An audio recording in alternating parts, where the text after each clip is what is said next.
Bonjour tout le monde, bienvenue au Dialogue pour la biodiversité. Les Dialogues pour la biodiversité, c'est une initiative qui part, dans le fond, des Dialogues pour le climat qui en sont à leur deuxième édition cette année avec la COP27. Donc, on a décidé de reproduire l'expérience pour les Dialogues pour la biodiversité dans le cadre de la COP15. Les Dialogues pour la biodiversité, c'est une série de panels qui se veulent intersectoriels. Donc, on invite des gens de différents milieux pour échanger, discuter sur différentes thématiques. Aujourd'hui, la thématique, c'est protection et restauration du territoire. Donc, protection et restauration, thématique très importante. Donc, avec les nouvelles cibles du cadre mondial, l'atteinte du 30 c'est bien d'avoir un chiffre, mais il faut savoir où protéger, quand protéger, comment protéger. Donc, on va essayer d'éclaircir ça un petit peu aujourd'hui avec le panel qu'on a aujourd'hui. Donc, pour les personnes en ligne, puis également en présentiel, mais sachez que la présentation est enregistrée. Donc, si jamais vous voulez la revoir, là, elle sera disponible éventuellement. Et également, dans le fond, c'est pas mal ça, en fait, je voulais dire. Fait que je vais présenter mon animateur aujourd'hui.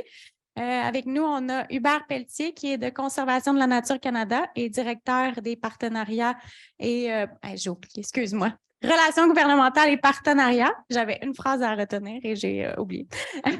Donc, il animera le panel qui est d'une durée de 1 heure et demie. Donc, environ 1 heure et quart avec des questions déjà préparées d'avance et ensuite place aux gens en ligne et en présentiel pour des questions. Pour les gens en ligne, s'il vous plaît, pour éviter l'écho, donc, lorsque vous posez votre question, on va préférer la question dans le chat et on pourra les transmettre aux panélistes à la fin là, pour la période de questions. Merci. Bon panel. Merci, Audrey-Jade.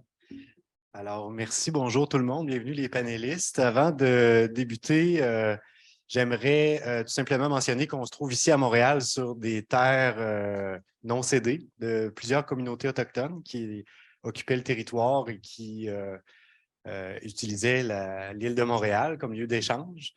Donc, on veut reconnaître évidemment la prise en charge, l'intendance des terres et des eaux qui ont été effectuées pendant une durée immémoriale par les communautés autochtones ici. Si ça vous intéresse, vous pouvez accéder au site Internet Native Land qui vous indique exactement quels sont les territoires traditionnels autochtones partout au Canada et au Québec, même sur la planète. Très intéressant. Alors, merci beaucoup de vous joindre à nous. Avant de commencer l'échange, évidemment, j'aimerais vous mentionner que si il y a les dialogues sur la biodiversité vont se poursuivre encore pour quelques jours et vous pouvez trouver évidemment toute la programmation sur le site du collectif COP15. Et je vous invite aussi à regarder les activités des prochains jours. Il y a vraiment des très bonnes activités d'ici à la fin de la COP. Pour commencer, j'aimerais vous présenter donc tout de suite nos panélistes. Donc, on a François Dufresne à la gauche de votre écran ou la gauche de la salle, qui est du Forest Stewardship Council, donc FSC. François, ton poste, peux-tu nous dire exactement qu'est-ce que c'est? Je suis le président de FSC Canada. Parfait. Donc, merci d'être avec nous. Il y a Chloé Desbizères. J'ai-tu bien prononcé? Merci.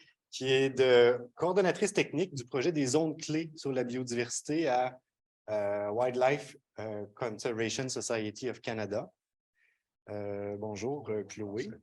On a Pernia Talek, ici, qui est coordonnatrice au changement climatique pour le gouvernement de la Nation Cri. Merci d'être avec nous.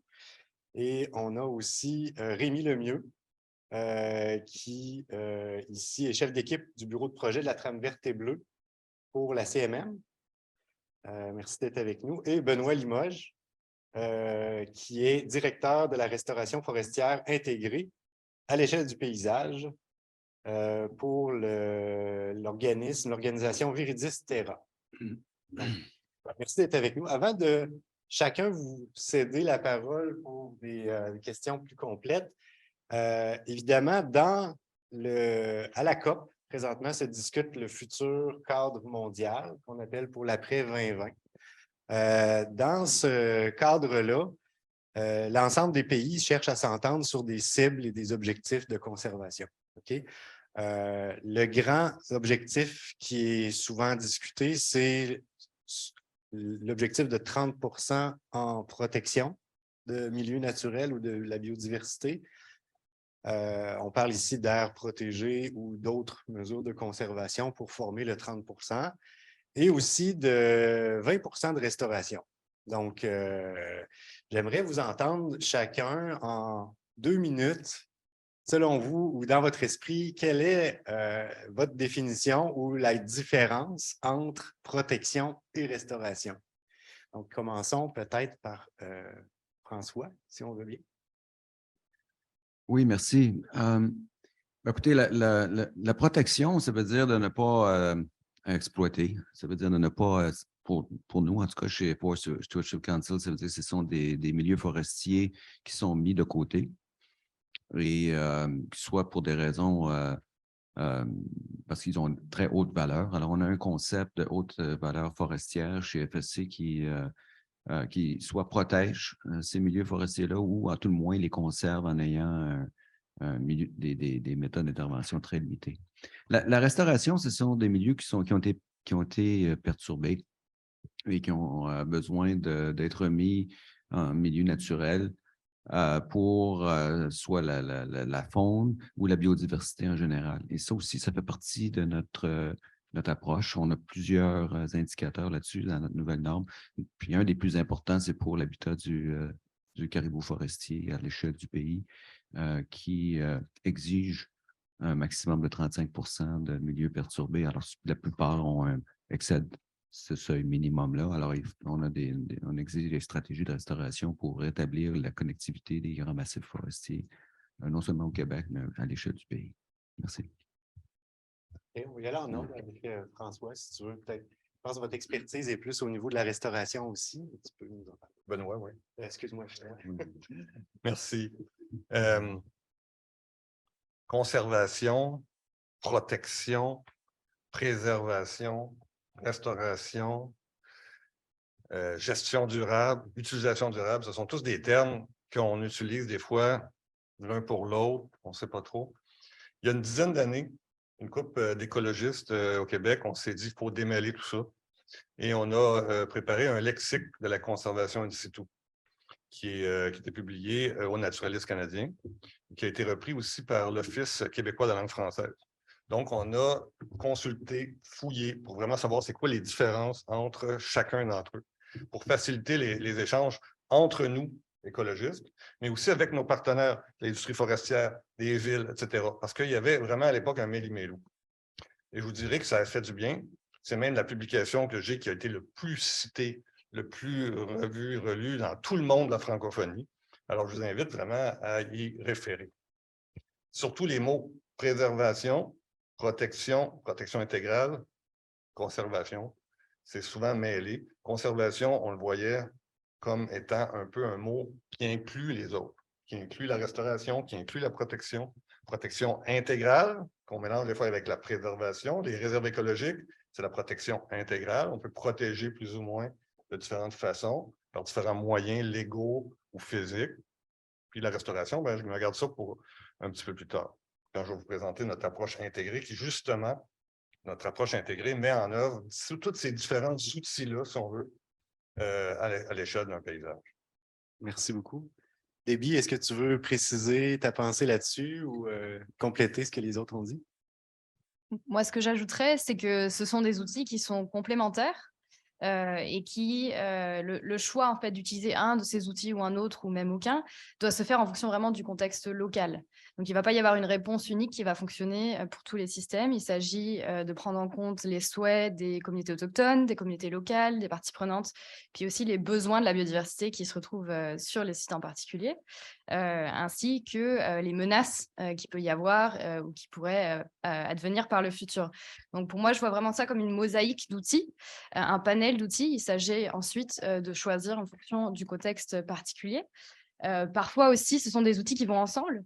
Nous, on a des sites sur lesquels on travaille où on voit qu'on peut bénéficier à la fois de protection et de restauration. Donc, parfois, certains endroits qui peuvent être, par exemple, un écosystème très bien préservé pour certaines espèces et non loin de là, des zones qui pourraient être restaurées pour cette même espèce et qui peuvent être à ce moment-là sujettes à la fois à la protection et à la restauration.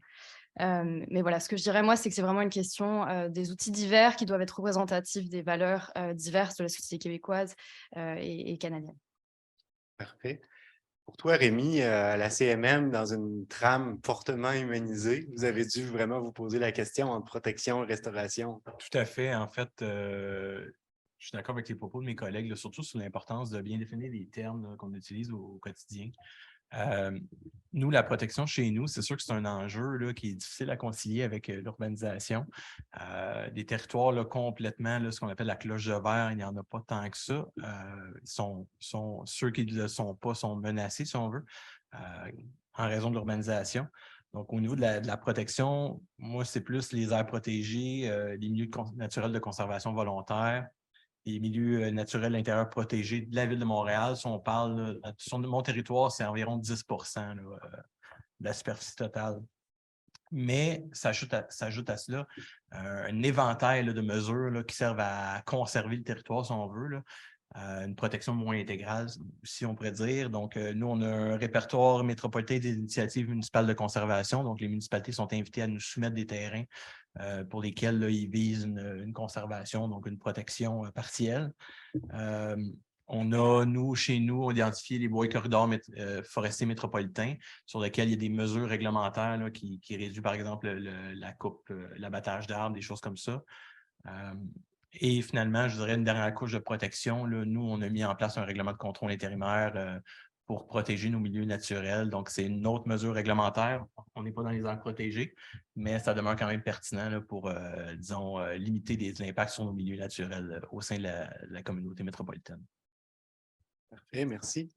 Pour toi, Pernia, puis avec les gens du gouvernement de la Nation Crie, j'imagine qu'il y a toute une signification pour chaque, peut-être différente aussi pour peuple des Premières Nations. Oui, ben, je vais me lancer un peu dans peut-être une drôle de comparaison, mais restez avec moi.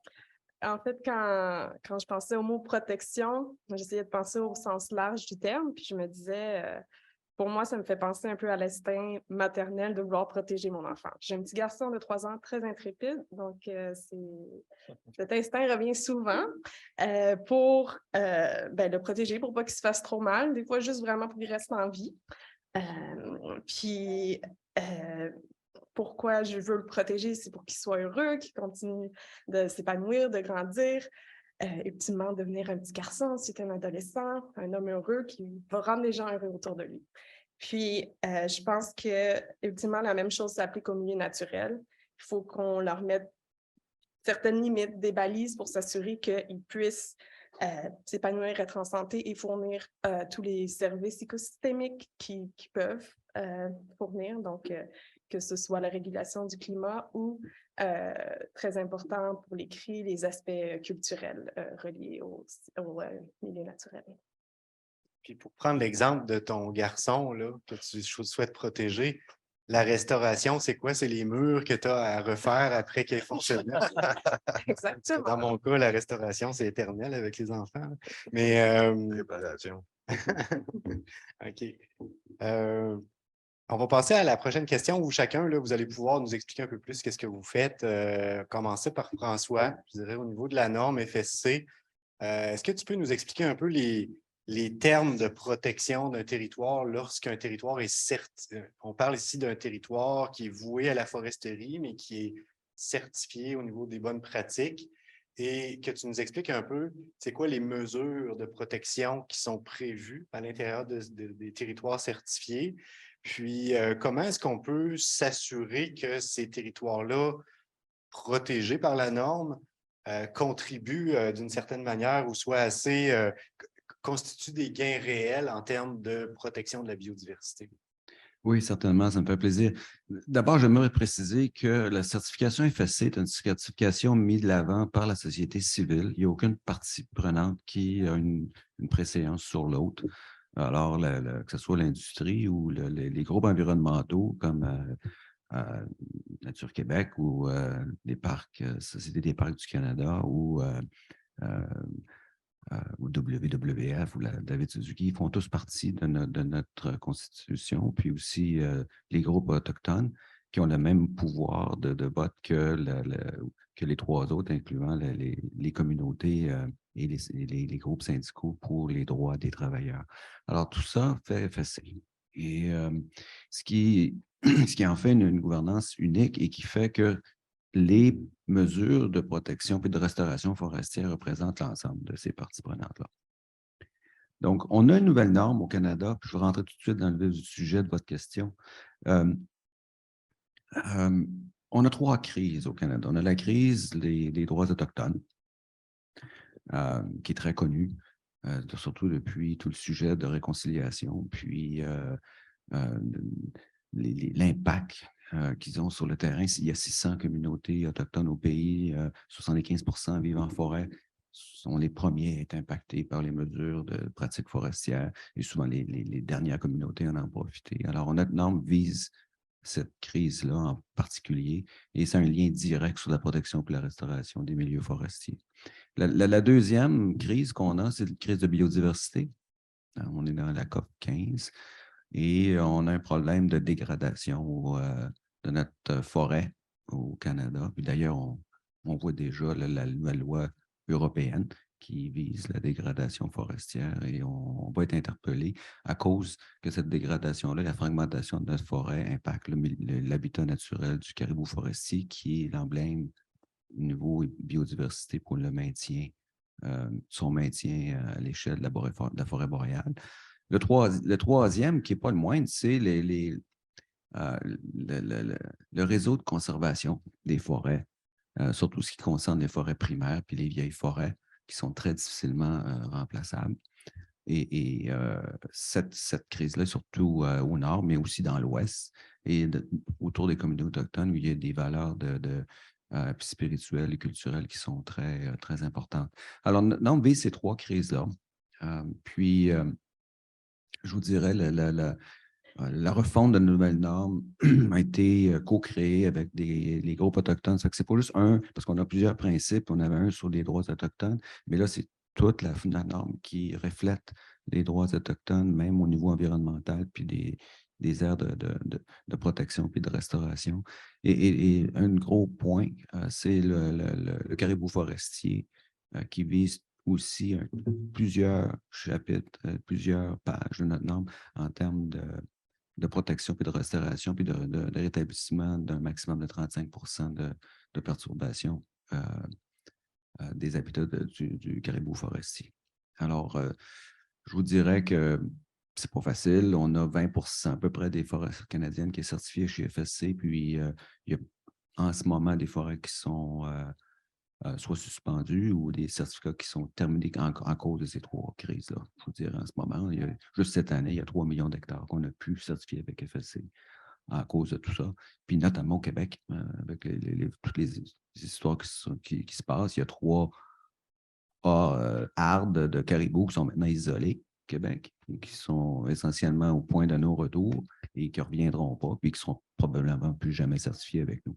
OK. Donc, je comprends que ce que vous êtes en train de nous dire, c'est parce que les mesures de protection de la biodiversité ou, par exemple, de concertation avec les Autochtones n'étaient pas suffisantes, ces compagnies forestières-là ont perdu leur certification FSC, ça ne répondait plus à votre norme. Tout à fait. C'est une certification qui est volontaire, il ne faut pas l'oublier. Mais par contre, il y a une demande dans le marché qui est très forte. Alors, il y a un intérêt à être certifié parce que beaucoup de nos produits sont exportés. Ouais. Et donc, c'est un peu le levier qu'on a. C'est un levier de demande de marché. Mais ça demeure une certification qui est volontaire. Alors, de ce côté-là, on vise sur on mise plutôt sur le leadership de ces détenteurs de certificats pour rencontrer la norme. C'est un incitatif très fort à justement poser des gestes en matière de conservation, là. Donc, merci beaucoup. Justement, vous parliez beaucoup, François, de l'implication de communautés autochtones. Donc, je vais modifier un peu l'ordre, puis je demanderai tout de suite à Pernia de nous répondre là-dessus. J'aimerais savoir le rôle des communautés autochtones dans la protection du territoire. C'est indéniable. Évidemment, il y a des valeurs qui qui sont très fortes, qui sont très portées par les communautés autochtones. Pendant la dernière semaine, on a eu énormément de situations qui nous ont été exposées où on sentait vraiment l'engagement, la volonté des communautés de s'engager là-dedans, d'aller plus loin, d'en faire beaucoup plus. Puis aussi un appel à la solidarité puis au partenariat de leur part.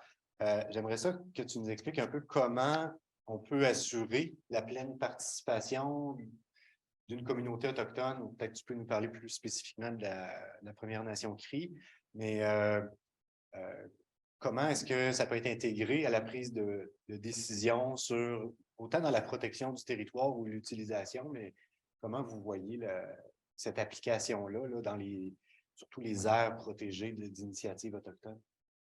Oui, bien sûr. Donc, je pense que pour s'assurer une pleine participation des communautés autochtones, il faut en premier lieu leur laisser la place pour le faire. Donc ça, je pense que le gouvernement, je l'applaudis d'avoir le désir, d'avoir fait ce premier pas, tu sais, de laisser la place aux communautés autochtones de contribuer aux aires protégées. Ensuite, il faut leur laisser le temps de le faire eux-mêmes à leur façon, donc offrir une certaine flexibilité, pas arriver avec un cadre rigide. Parce que, donc c'est ça. Donc, laisser le temps. Et troisièmement, prendre le temps pour que ce soit bien fait. Parce qu'on s'entend que là, ça ne va pas être aller consulter un expert SIG pour voir sur un ordinateur comparer des couches d'informations. Ça va être d'aller consulter les maîtres de trappe qui sont sur le territoire, qui sont les experts de leur propre territoire. Donc, chaque maître de trappe est l'expert de son aire de trappe. Donc, il faut aller consulter chacun d'eux, d'aller consulter les utilisateurs du territoire. Donc, ça, c'est un processus qui prend du temps.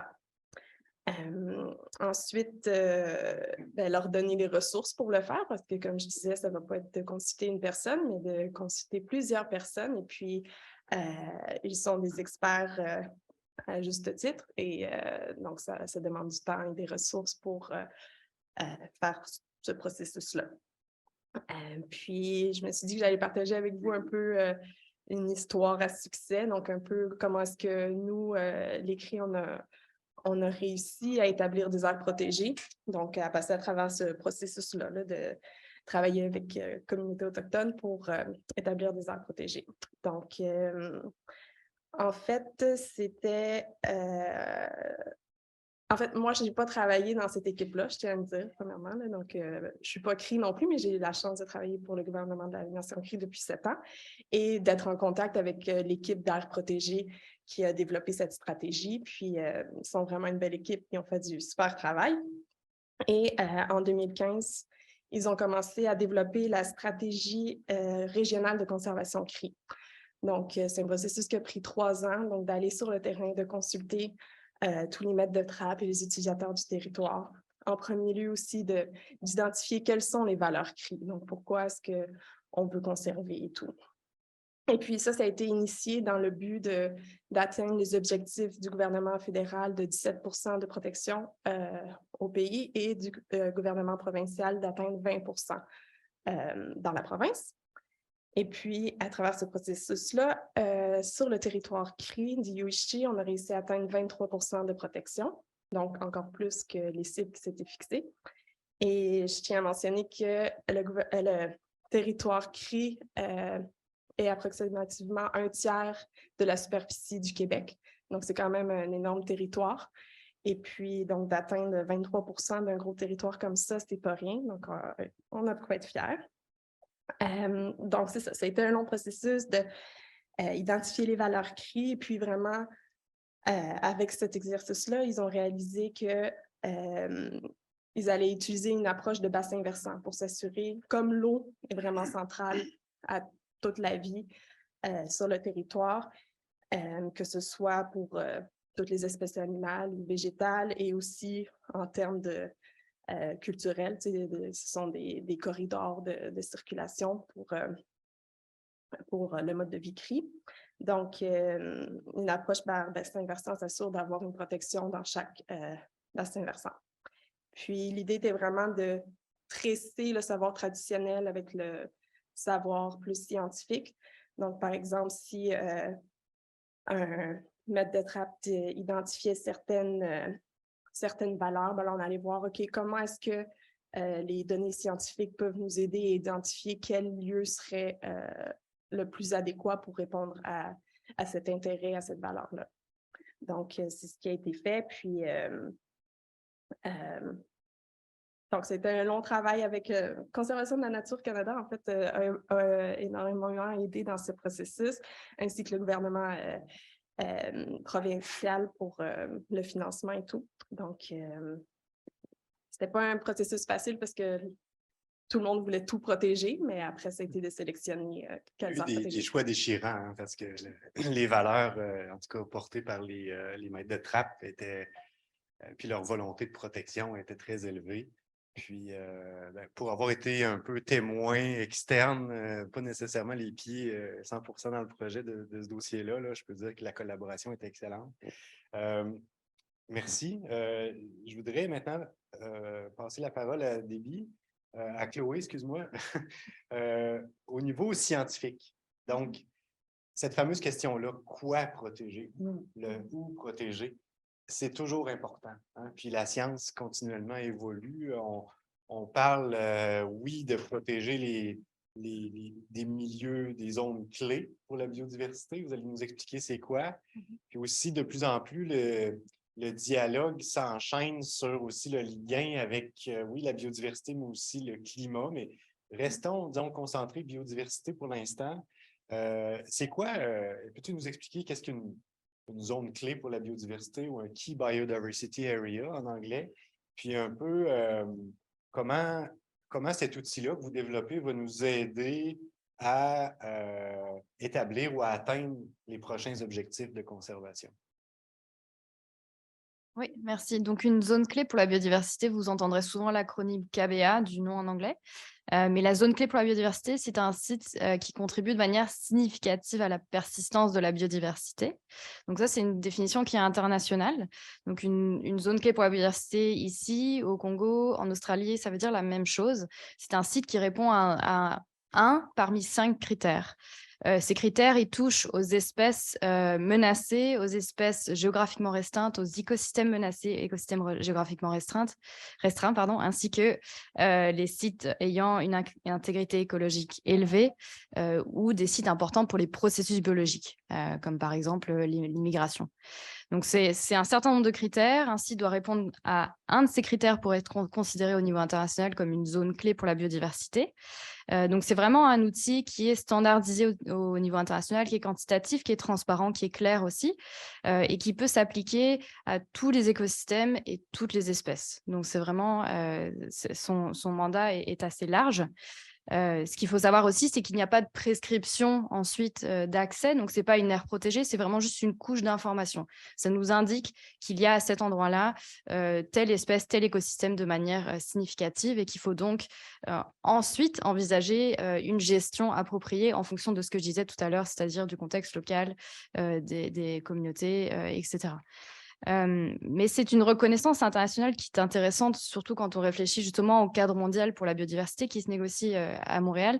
Ce sont des zones qui peuvent permettre de s'assurer qu'on priorise justement les zones de qualité quand on réfléchit donc aux objectifs, par exemple, de protection de 30% d'ici à 2030. Quels sont ces 30%?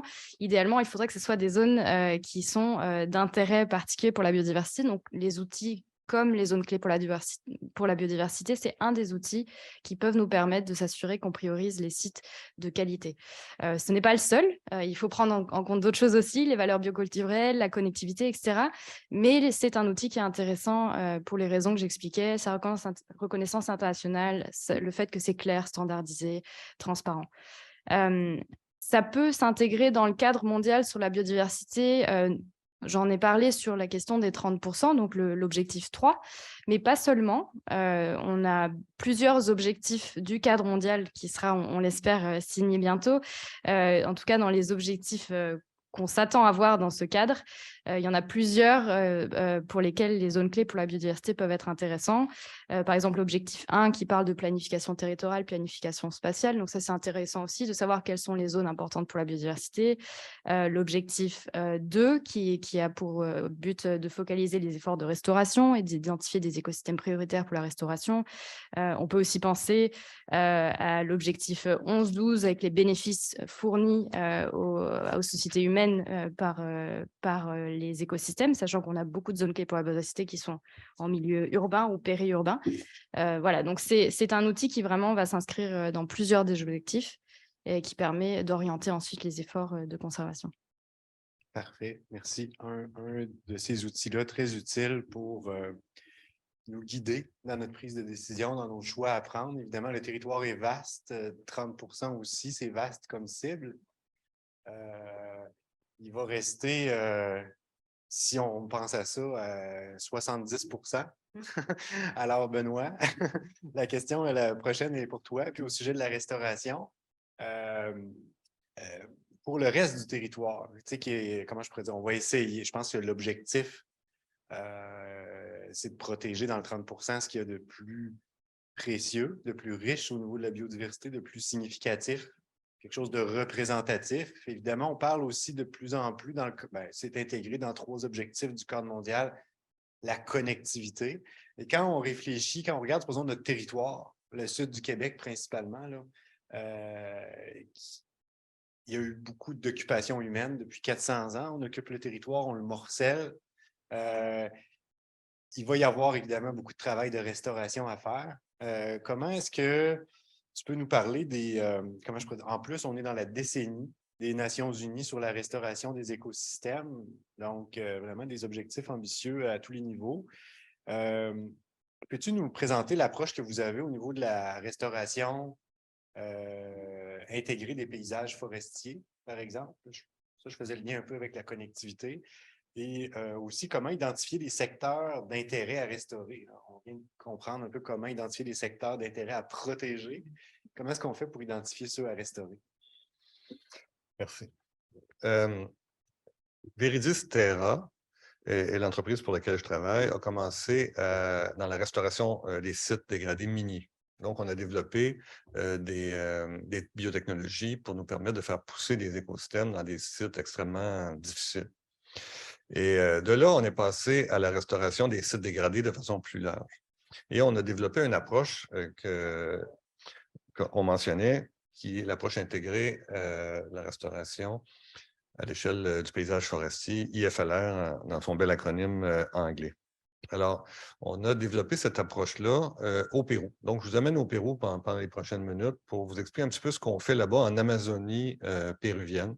Donc, dans un milieu d'une forêt méga diverse, mais qui a des millions, je ne me souviens plus des chiffres, là, des dizaines de milliers d'hectares de terres dégradées.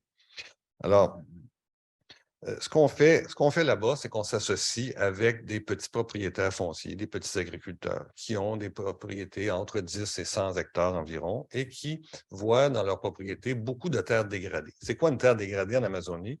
C'est une terre qui a été impactée par des activités principalement agricoles, sol compacté par le bétail, terre envahie par des espèces envahissantes qui bloquent la régénération naturelle.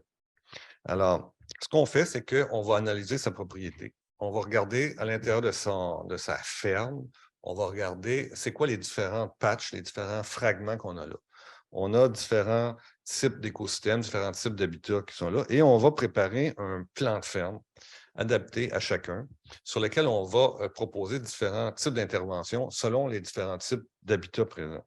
Et là, on a comme 6 types de traitements possibles qui vont s'appliquer aux différents patchs qu'on retrouve sur sa propriété. Alors, si on a des terres dégradées qui ne se régénèrent pas naturellement, qui sont bloquées, alors là, c'est là où on intervient de façon plus massive avec des plantations, avec nos arbres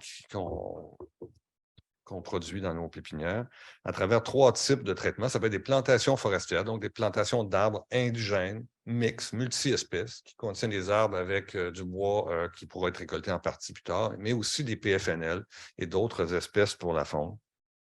On installe aussi des systèmes agroforestiers, donc combinaison d'arbres, toujours plusieurs espèces d'arbres, mais avec une rangée, par exemple, de cacao ou d'orange. Donc, pour donner un revenu aussi aux propriétaires à plus court terme, parce que la récolte du bois, ça peut prendre quand même pas mal de temps. Un troisième traitement, c'est le système sylvopastoril. Donc, c'est où on combine arbres et vaches. Donc, on améliore la gestion des pâturages et on permet donc de produire et de la viande et du lait, ainsi que du bois ou des PFNL. Donc, ça, c'est ce qu'on peut faire sur des terres, des pâturages dégradés, des terres dégradées. Maintenant, dans certains cas, le propriétaire peut avoir une friche, peut avoir une régénération naturelle qui va bien, relativement bien, et qui est en regain. Donc, c'est des petites friches de 2, 3, 5, 10, 15 ans qui sont là et qui capturent énormément de carbone. Vous pouvez imaginer là, la croissance là-bas des arbres, c'est absolument phénoménal, la croissance. Ça peut être 3 mètres par an de croissance. Alors, ça repousse très vite, ça capture beaucoup de carbone, ça crée aussi beaucoup de biodiversité. Mais pour les propriétaires, ces sites-là n'ont pas de valeur. Parce que les arbres qui poussent là, ce sont des arbres qui n'ont pas de valeur forestière, produisent peu ou pas de produits forestiers non ligneux. Donc, ils sont destinés à quoi, ces petites friches-là? À être coupées, brûlées et remis en production à travers les fameuses cultures itinérantes, ou bien connues sous le nom de slash and burn. Donc, nous, on va protéger ces friches-là avec une entente de conservation. Puis on va leur donner un petit paiement pour service écosystémique pour qu'ils maintiennent ces friches-là, pour qu'ils les laissent croître. On va les protéger contre les facteurs externes qui vont en nuire à sa régénération naturelle. Dans certains cas, ce n'est pas assez. Le petit PES, le petit paiement qu'on leur donne, ce n'est pas assez. On va aussi intervenir dans ces friches-là en plantant des espèces à valeur ajoutée ou en dégageant la régénération de certaines espèces valorisées. Maintenant, on a aussi des forêts secondaires, c'est toutes des forêts dégradées. Des fois, il y a certains éléments de la forêt primaire qui demeurent, mais donc, il y a certaines forêts parties qui sont intéressantes. Là, on va les protéger. On va les protéger et encore une fois, on va donner une espèce de paiement pour service écosystémique. Donc, tout ça, c'est dans un plan de ferme qui est associé à un contrat qui définit des termes qui nous relient l'entreprise avec le propriétaire, qui va devenir, à toute fin pratique, un entrepreneur forestier qui va produire différents produits agricoles, forestiers et non ligneux. Et ce contrat-là, donc, inclut le paiement de la main-d'œuvre, la formation, l'accompagnement et la répartition des revenus. Parce que lorsqu'on va couper ou lorsqu'on va récolter, il y a une partie qui va revenir à Verdistera pour aller rembourser les investisseurs qui nous ont payés, qui, eux, sont intéressés beaucoup par les crédits carbone. C'est à travers les crédits carbone qu'on obtient, dans le fond, nos financements. OK. Merci. Très intéressant. Ces exemples-là dans les pays tropicaux, c'est très inspirant aussi. C'est bien de pouvoir apprendre aussi de ce qui se fait ailleurs, là. J'oserais vous demander, connaissez-vous la ville la plus tropicale du Québec? C'est Saint-Jérôme. Saint-Jérôme? Non? OK. Saint-Jérôme. Je fais des petites blagues des fois. Là, des gens me disent « Ah, j'étais avec le gars des milieux humides, là, on se marrait. » Mais je vais attendre un peu le panel. Justement, tu nous as bien expliqué presque la réponse à la prochaine question dans laquelle tu étais impliqué, François. Donc, je pense que je vais laisser juste la parole à Chloé dans ce cas-ci. Tu nous as expliqué que bon, vous fonctionnez avec des ententes, des contrats avec les gens, puis avec aussi les fournisseurs. Donc, c'est intéressant comme fonctionnement. Chloé, pour ce qui est de l'atteinte justement du 30-30 et du 30% en protection en aire protégée ou en autres mesures, les cibles, on parle beaucoup de ça, puis tu nous as apporté tantôt la question de, comment je pourrais dire, la qualité des habitats à protéger aussi qui est importante. Et je me demandais quels moyens, selon toi, François nous a exposé quelques moyens là, qui rendent les mesures efficaces. Selon toi, c'est quoi les moyens qui nous permettraient de faire en sorte que la protection est adéquate? Excuse-moi. Oui. Est-ce que je me suis trompé de nom? C'est Benoît, oui, c'est ça. Je disais que Benoît nous avait déjà répondu. François Benoît. Oui. Oui. Là, la question est à qui, là? La question était seulement pour Chloé. OK. Parce que je veux rattraper un peu le temps, désolé. Donc, comment s'assurer que les zones sont effectivement bien protégées? Qu'il y a une protection. Il y a une protection adéquate, oui. Je pense qu'il y a un enjeu de gouvernance. Donc ça, j'y ai touché un petit peu au départ, mais donc s'assurer déjà que l'aire protégée est souhaitée par les communautés locales qui sont impliquées dans sa mise en œuvre, dans sa gestion. Donc ça, on sait, je pense aux communautés autochtones en particulier, qui sont, grâce à qui on a réussi à conserver, qui ont conservé pour nous depuis très longtemps une grande partie de la biodiversité au Canada et au Québec. Donc, il s'agit de s'assurer que ces communautés-là ont la capacité ensuite de faire la gestion telle qu'elles le souhaitent. Ça, c'est vrai aussi en dehors des communautés autochtones et tout simplement quand on a des acteurs locaux, des propriétaires qui soient impliqués dans la mise en place de ces réserves protégées. Je pense que c'est essentiel. Donc ça, c'est la question de gouvernance. La seconde, qui est souvent oubliée, je pense, c'est la question de suivi. On a finalement assez peu investi dans ce qui va être vraiment la mesure du progrès quand on a mis en place une aire protégée ou une autre mesure de protection, s'assurer qu'elle a l'effet souhaité. Donc, investir vraiment les ressources dans le suivi de la biodiversité à long terme pour s'assurer qu'on a effectivement atteint les objectifs et sinon qu'on puisse réorienter ensuite les actions de gestion. Voilà, donc je dirais ces deux choses-là, la gouvernance et le suivi. Parfait, merci. Maintenant, le bon François et Pernia et Rémi, j'aimerais ça vous entendre en 2 minutes, peut-être, sur cette question-là qui est abordée, là, la question de l'intérêt écologique, de la représentativité. Donc, oui, le Québec a atteint 17%, merci, surtout grâce au gouvernement CRI là, en 2020, ce qui a été protégé dans le nord, de très vastes territoires au nord. Reste que quand on regarde notre réseau d'aires protégées, ce qui est protégé comme biodiversité, c'est principalement au nord et très peu dans le sud. Donc, comment est-ce qu'on fait pour s'assurer que les prochaines cibles de protection soient représentatives? Puis c'est quoi votre point de vue par rapport à ça? Donc, ici, je dirais peut-être en premier, je pourrais te passer la parole, Pernia, puis ensuite François et Rémi. Oui, ben, de mon côté, puis je pense selon les CRI aussi, les critères que nous, on va toujours vouloir prioriser, c'est les critères culturels. C'est sûr que c'est peut-être pas la même chose qui s'applique. Ben, je pense qu'en fait, toutes les Premières Nations, même du Sud, voudront inclure leurs critères culturels dans l'équation. Mais donc, je trouve que c'était vraiment intéressant de voir comment, lors de la stratégie de conservation, les sites d'intérêt culturel, ils coïncidaient systématiquement aux valeurs écologiques. Donc, on voit vraiment que le lien est là. Puis c'est sûr, j'ai dit intéressant, mais pas surprenant, parce que quand on pense que les maîtres des trappes, les gens qui sont sur les territoires, ils ont les données les plus à jour, en fait, de l'état du territoire. Et puis, ils ont aussi les connaissances traditionnelles qui ont été transmises de génération en génération. Donc, c'est pas surprenant. Aussi, je voulais vous partager un exemple parce que un exemple pour illustrer à quel point leur savoir est vraiment complet. Puis, c'est un parmi tant d'autres, mais j'ai siégé sur un comité environnement pour une mine. Et puis, avant même que la mine soit construite, le promoteur doit montrer ses plans pour tout le projet. Et puis là, il montrait au maître de trappe du territoire, ah ben ça, voici, ça va être notre... c'est là, comme ça qu'on va stocker les résidus miniers.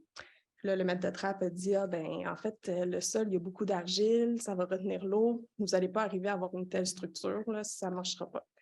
Mais les équipes d'ingénieurs, ils avaient fait leur test de sol, puis ils étaient confiants de leur mode, de leur infrastructure. Donc, ils ont continué avec leur plan. Puis, quand la mine a été en opération, ils ont commencé à mettre les résidus miniers comme planifié. Vite fait, ils se sont rendus compte, en effet, l'eau, elle ne s'écoule pas. Donc là, ils ont essayé différentes alternatives. Puis là, après quelques années, ils sont revenus, puis au comité environnement, puis ils ont dit, bon, ben on doit avouer, on n'arrivera pas à faire notre plan initial. Donc, au final, ils n'ont même pas réussi à stocker la moitié de ce qui était prévu dans cet endroit-là. Et ça, dès la première journée, le maître de trappe a dit, vous n'y arriverez pas. Donc, je trouve que ça illustre bien. Écouté un peu avant, puis ça a mis fin, pour ce promoteur minier-là, ça a mis fin abruptement à sa carrière. Maintenant, peut-être François, tu peux-tu rebondir un peu sur cette question-là? Quels critères utiliser pour protéger Ouais, ben, vous savez, au Québec puis dans le reste du pays, pour les forêts, 90 de nos forêts sont du domaine public. Et l'outil le plus efficace pour assurer une protection qui va au moins atteindre le 30 sinon plus dans les aires les plus sensibles, pas juste au nord, c'est de prendre une approche responsable d'aménagement forestier sous le leadership autochtone. On croit énormément chez nous que la meilleure façon de protéger nos forêts avec FSC, avec notre certification, se dirige vers ça. Nous avons dans notre nouvelle norme en ce moment une transformation assez significative au niveau de l'implantation de la Déclaration des Nations unies sur les droits des peuples autochtones et on exige dans notre norme un critère qui est fondamental, qui est le consentement libre, préalable et éclairé des peuples autochtones au travers de toute notre norme. Alors, et ça, c'est essentiel. C'est essentiel pour, je pense, identifier les bons territoires à protéger et de mettre en place les mécanismes là, de conservation adéquats pour les générations futures. Évidemment, je pourrais en parler beaucoup plus en détail, mais je pense qu'avec ça, j'en ai assez dit. Merci. Parfait. Rémi, pour toi, dans une matrice comme la CMM, j'imagine que vous avez une bonne expérience là-dessus. Oui, ben c'est sûr que les défis sont différents que dans le nord du Québec, par exemple. Nous, on s'intéresse à cet enjeu-là depuis le début, depuis nos débuts, en fait. Notre document phare, là, c'est le plan métropolitain d'aménagement et de développement. Donc, un organisme de planification, on planifie le développement du territoire. Mais le développement du territoire, ça consiste à créer, par exemple, des milieux de vie dynamiques, des milieux de vie complets. Mais je pense qu'en concentrant les activités humaines à des endroits bien stratégiques, si on veut, on réussit à épargner, dans le fond, nos milieux naturels, à les sauver. On parle beaucoup de restauration, mais je pense que la protection doit venir en priorité parce que c'est beaucoup plus simple de préserver ce qu'on a déjà. On parle beaucoup d'infrastructures naturelles, les bénéfices que ça apporte à tout le monde, les bénéfices collectifs, mais je pense en planifiant plus efficacement le territoire, on est capable là, d'aller plus loin. Il y a des défis. Chez nous, on estime là, dans la région métropolitaine le nombre de logements requis d'ici 2030 à 460 000 de plus, là, si on veut. Donc, ça implique une densification plus forte. Ça implique de penser vraiment adéquatement à où ce que ces logements-là vont être situés dans le futur. Récemment, nos élus ont pris l'engagement de protéger 30 du territoire de la CMM. Il y a des choix difficiles devant nous, là. Comme je disais plus tôt, on a récemment adopté un règlement de contrôle intérimaire là, pour protéger nos espaces verts. Mais ça le dit, c'est intérimaire. Donc, nous, on est en révision de notre plan métropolitain d'aménagement et de développement. On aimerait ça intégrer cet élément-là au plan métropolitain. Mais ça demande un consensus des élus. Je pense qu'on y arrive. Je pense qu'on a fait beaucoup de chemin dans les dernières années à ce niveau-là. La nouvelle cohorte de maires et mairesses, on l'a tous vu dans les médias, là, un discours un peu plus vert, si on veut. Ça, je pense que c'est une bonne nouvelle pour tout le monde. Donc, je dirais, on agit sur 3 volets, le volet réglementaire, le volet planification, puis le dernier volet, c'est le volet, dans le fond, trame verte et bleue. Moi et mon équipe, on essaie d'aider les municipalités à les protéger, faire des acquisitions, de la mise en valeur des milieux naturels. Bien, ça demande des sous, ça demande des investissements. On va chercher des sous chez nos partenaires. Mais c'est vraiment, j'insiste, même si c'est mon équipe, c'est le dernier volet. Parce qu'en fait, l'idée, c'est de vraiment mieux planifier le territoire pour ne pas avoir à agir ensuite pour venir acheter des terrains, les sauver des mains des promoteurs si on veut. On essaie d'éviter ça et de mieux travailler en amont. Donc, on pense qu'on réussit ça tranquillement. C'est la force du nombre. On propose des plans ambitieux à nos élus. Puis on espère qu'ils soient au rendez-vous. Puis en fait, c'est des élus, mais ils vous représentent ils représentent la société civile, en fait. Parfait. Oui, François, tu peux rebondir si tu veux. Oui, moi sur le 30-30, j'avais un petit mot à dire. Moi, je pense que 30 du territoire avec de protection, c'est impossible. Impossible de faire des aires protégées partout. Il va falloir avoir une approche intégrée. Une approche intégrée à l'échelle du paysage, peut-être comme celle qu'on promeut. Mais moi, je pense que les politiciens ont compris que on pouvait protéger 30 du territoire avec les différents statuts. Et là, je voulais faire juste un petit touch là, sur les statuts, les différentes catégories d'aires protégées de l'UICN. Bon, maintenant, on voit qu'on peut déterminer sous un chapeau d'aires protégées différents types qui permettent l'utilisation durable des ressources, qui permettent différents types d'activités. Fait que moi, je pense que le 30 il est atteignable, oui, mais en allant chercher dans ces catégories-là. Et c'est là que ça devient un petit peu dangereux. Qu'est-ce qu'on va mettre dans ces catégories-là? Surtout la fameuse catégorie qui permet une utilisation durable des forêts, par exemple. Quel type de foresterie on va permettre là? Quel type d'exploitation de la faune on va permettre là? Et c'est là où il y a vraiment un débat. Mais je trouve que c'est un débat intéressant parce que ce 30 %-là, il devrait devenir à 70 ou à 100 % de la planète au moment donné. Il faudrait que ce soit 100 % de la planète qui gère de façon durable ces écosystèmes. Donc, c'est un peu un laboratoire qu'on va se donner là pour développer des approches de foresterie durable ou d'utilisation autochtone ou autre.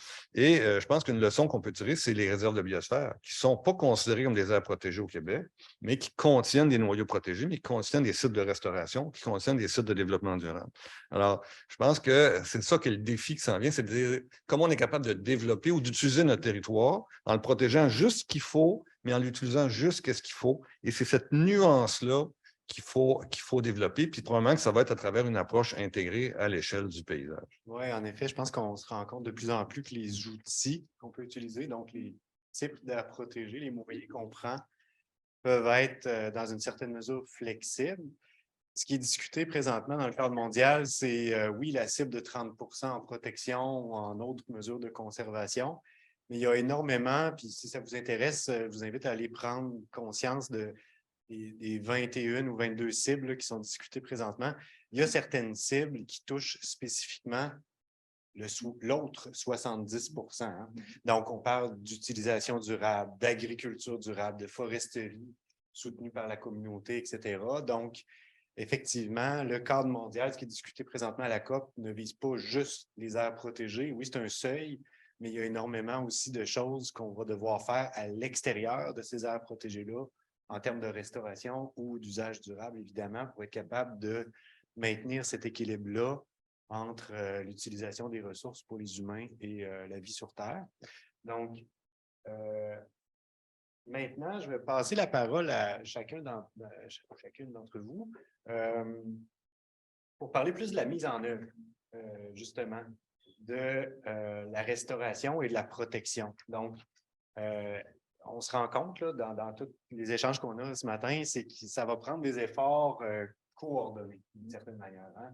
On avance chacun à ses responsabilités là-dedans, que ce soit les niveaux de gouvernement fédéral, provincial, locaux, gouvernement autochtone. Donc, comment est-ce qu'on peut travailler avec ces multiples niveaux-là pour que l'effort soit cohérent et concerté, si on veut? Puis, comment est-ce que vous pensez qu'on peut collaborer tout le monde ensemble? C'est quoi votre perspective là-dessus? Donc, je commencerai peut-être par au niveau local avec toi, Rémi. Oui. Donc, nous, à la communauté métropolitaine de Montréal, on travaille avec de nombreux intervenants, mais notre interlocuteur principal, c'est bien entendu les municipalités. Il faut comprendre que notre conseil est formé là, des élus des 82 municipalités du territoire métropolitain. Donc, c'est eux, si on veut, nos patrons. Les élus municipaux ont le pouls du terrain. C'est eux qui sont, qui sont présents à l'échelle locale, qui sont en contact avec les citoyens, incluant les groupes citoyens qui, on le sait, sont de plus en plus actifs là, sur les questions environnementales notamment. L'historique du site, le contexte général, ça fait toute partie du processus, si on veut, de planification. Donc, c'est eux qui nous accompagnent là, dans la rédaction de nos documents de planification pour mieux prioriser l'urbanisation, mieux prioriser le développement sur le territoire, comme je disais un peu plus tôt. Sans les élus locaux, le consensus n'est pas atteignable. Donc, nous, c'est avec eux qu'on travaille, puis c'est avec eux qu'on pose des gestes. Là.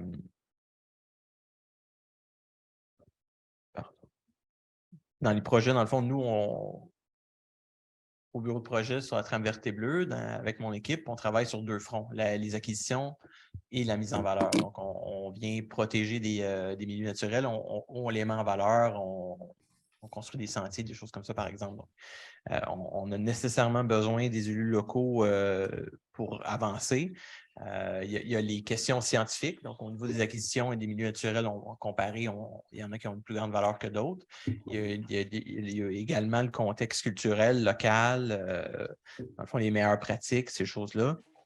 À part les élus locaux, ben, il y a toute la question, les grands propriétaires fonciers. Ils ont quand même un rôle à jouer sur le territoire.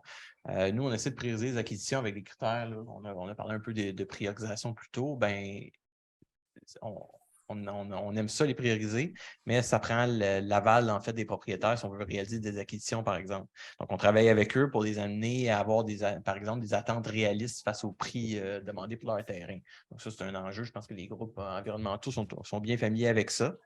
En fait, justement, bon, l'autre partenaire, c'est les groupes environnementaux. Il y en a qui sont présents sur l'ensemble du territoire. On peut penser à Nature Action Québec, Conservation de la Nature Canada.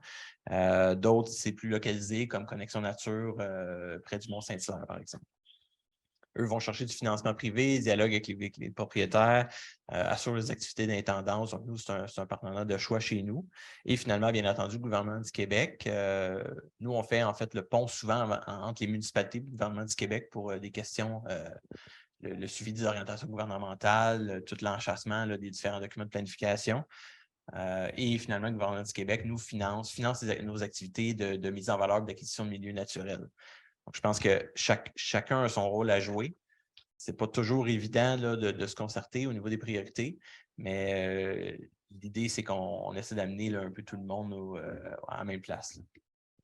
Parfait. Maintenant, peut-être je passerai par le bon François.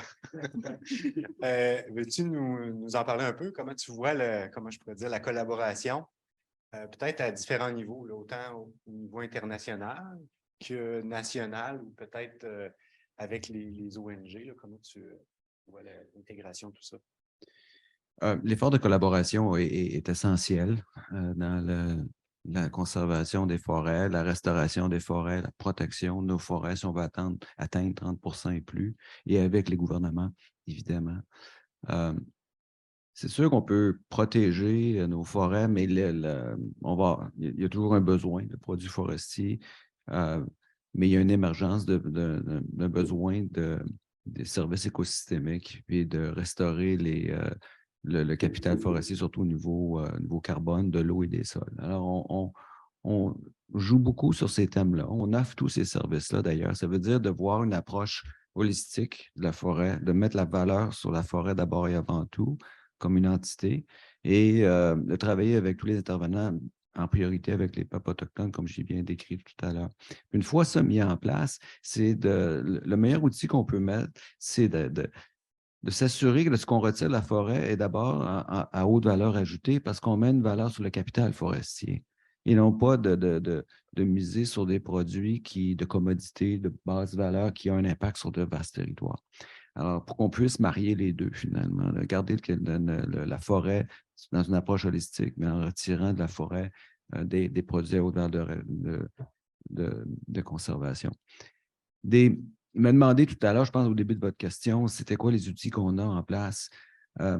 Au niveau de l'aménagement forestier, ce qu'on demande à notre détenteur de certificat, c'est d'avoir une approche de précaution.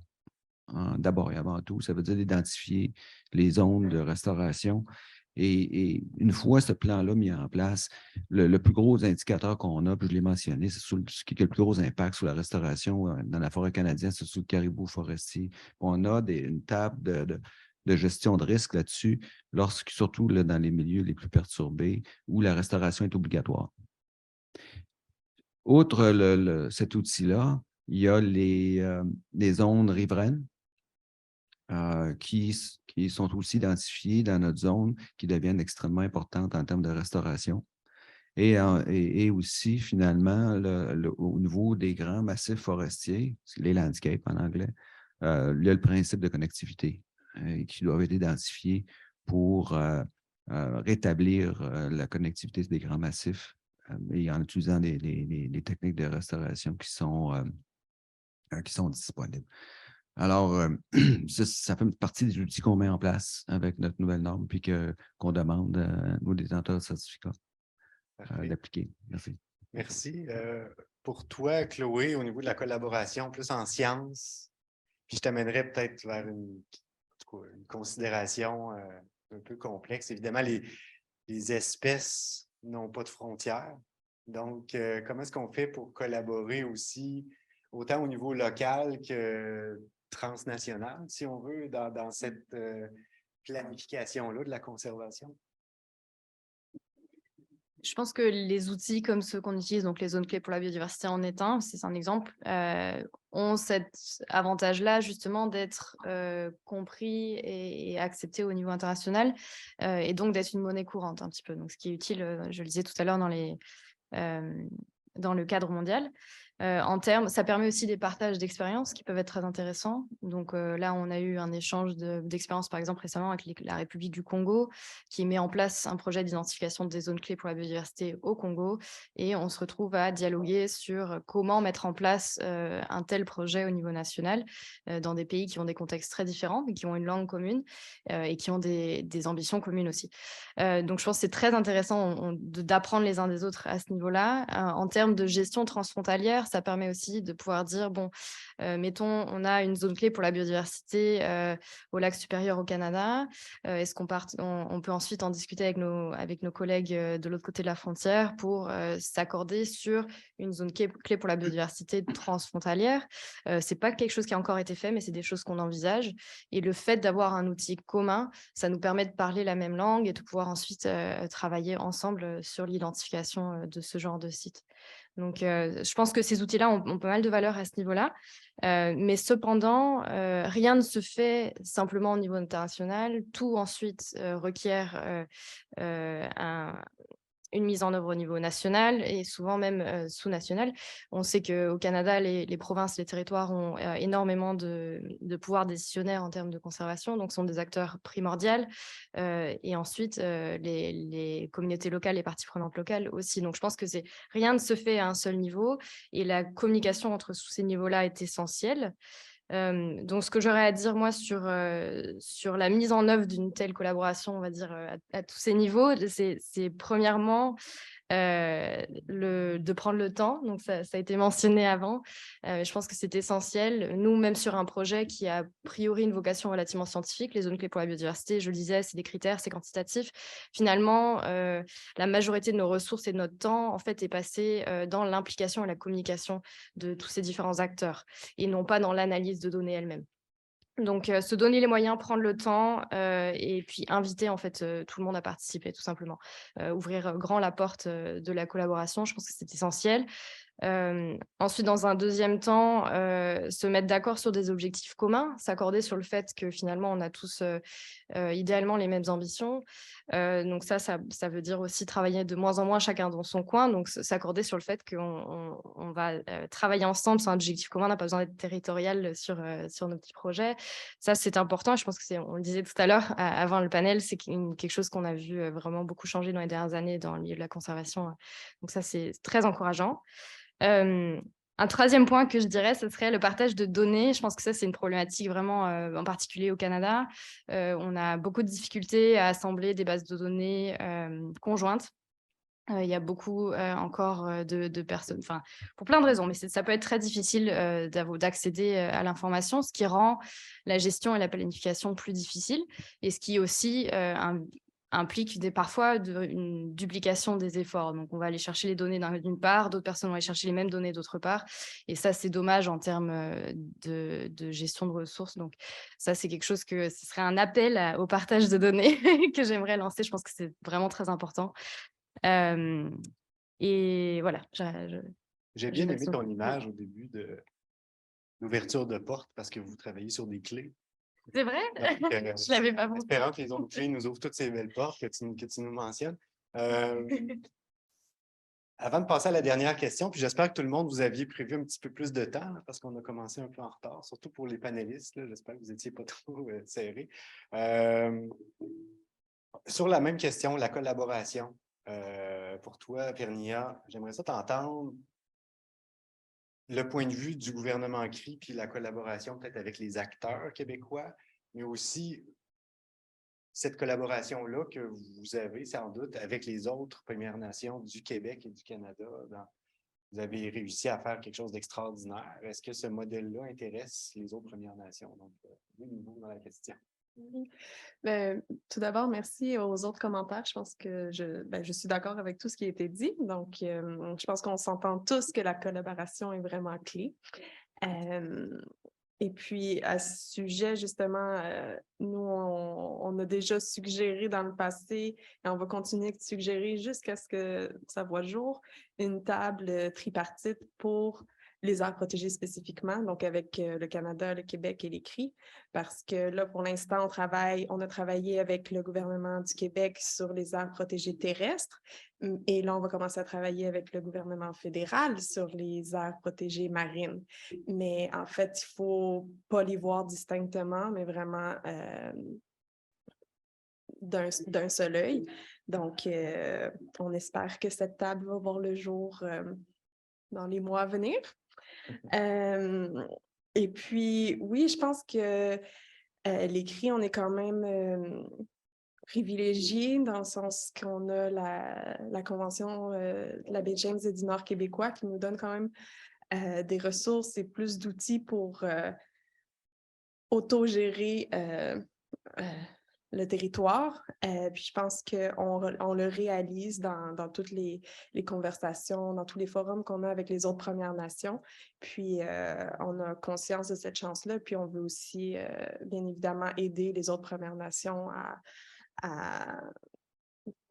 autant qu'on peut. Puis on est tout à fait conscient quand on fait nos travaux aussi que on a les voisins Inuits, on a les Inuits, on a les Naskapi. Donc, tu sais, on prend conscience de ça, puis on espère pouvoir aider autant que possible.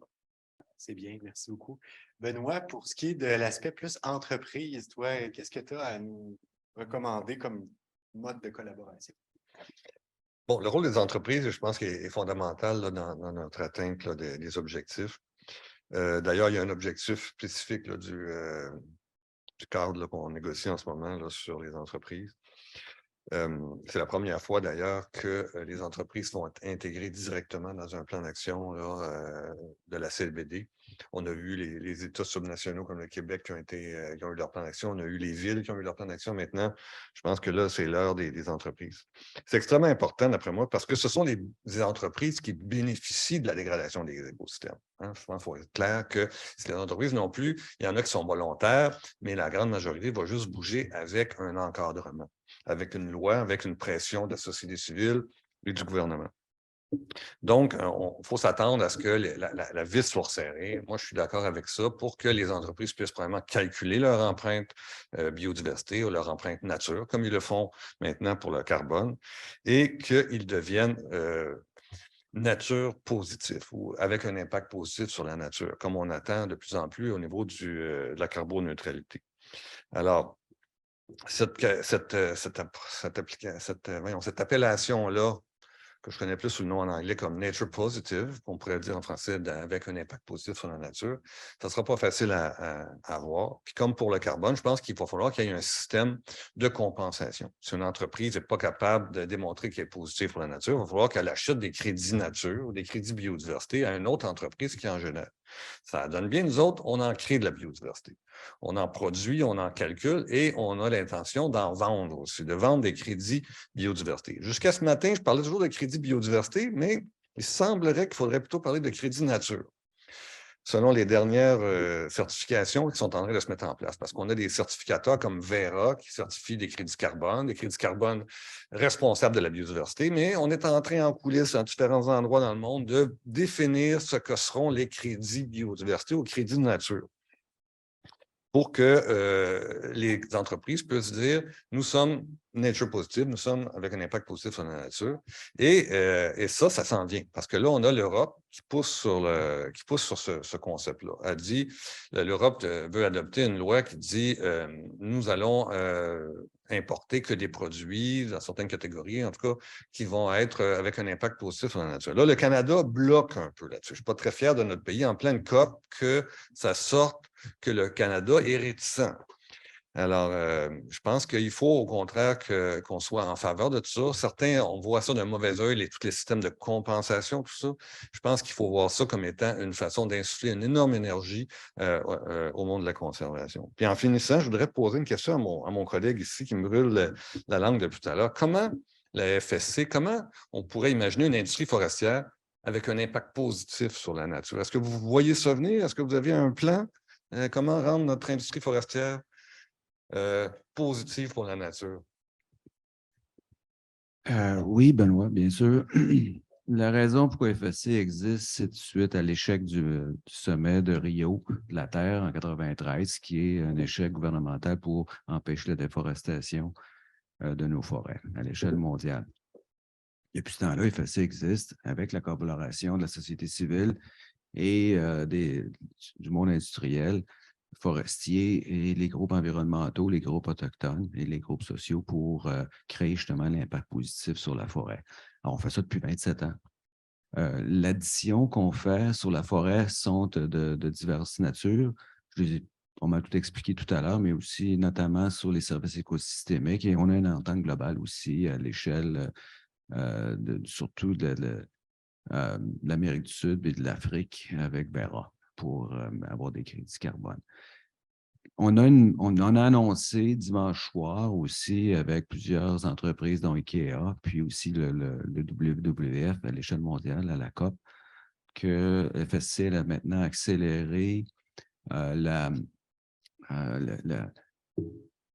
j'ai le terme en anglais, là, je vais le traduire dans mon esprit, c'est de quantifier, c'est ça, quantifier l'impact positif sur la nature qu'on a au niveau de biodiversité.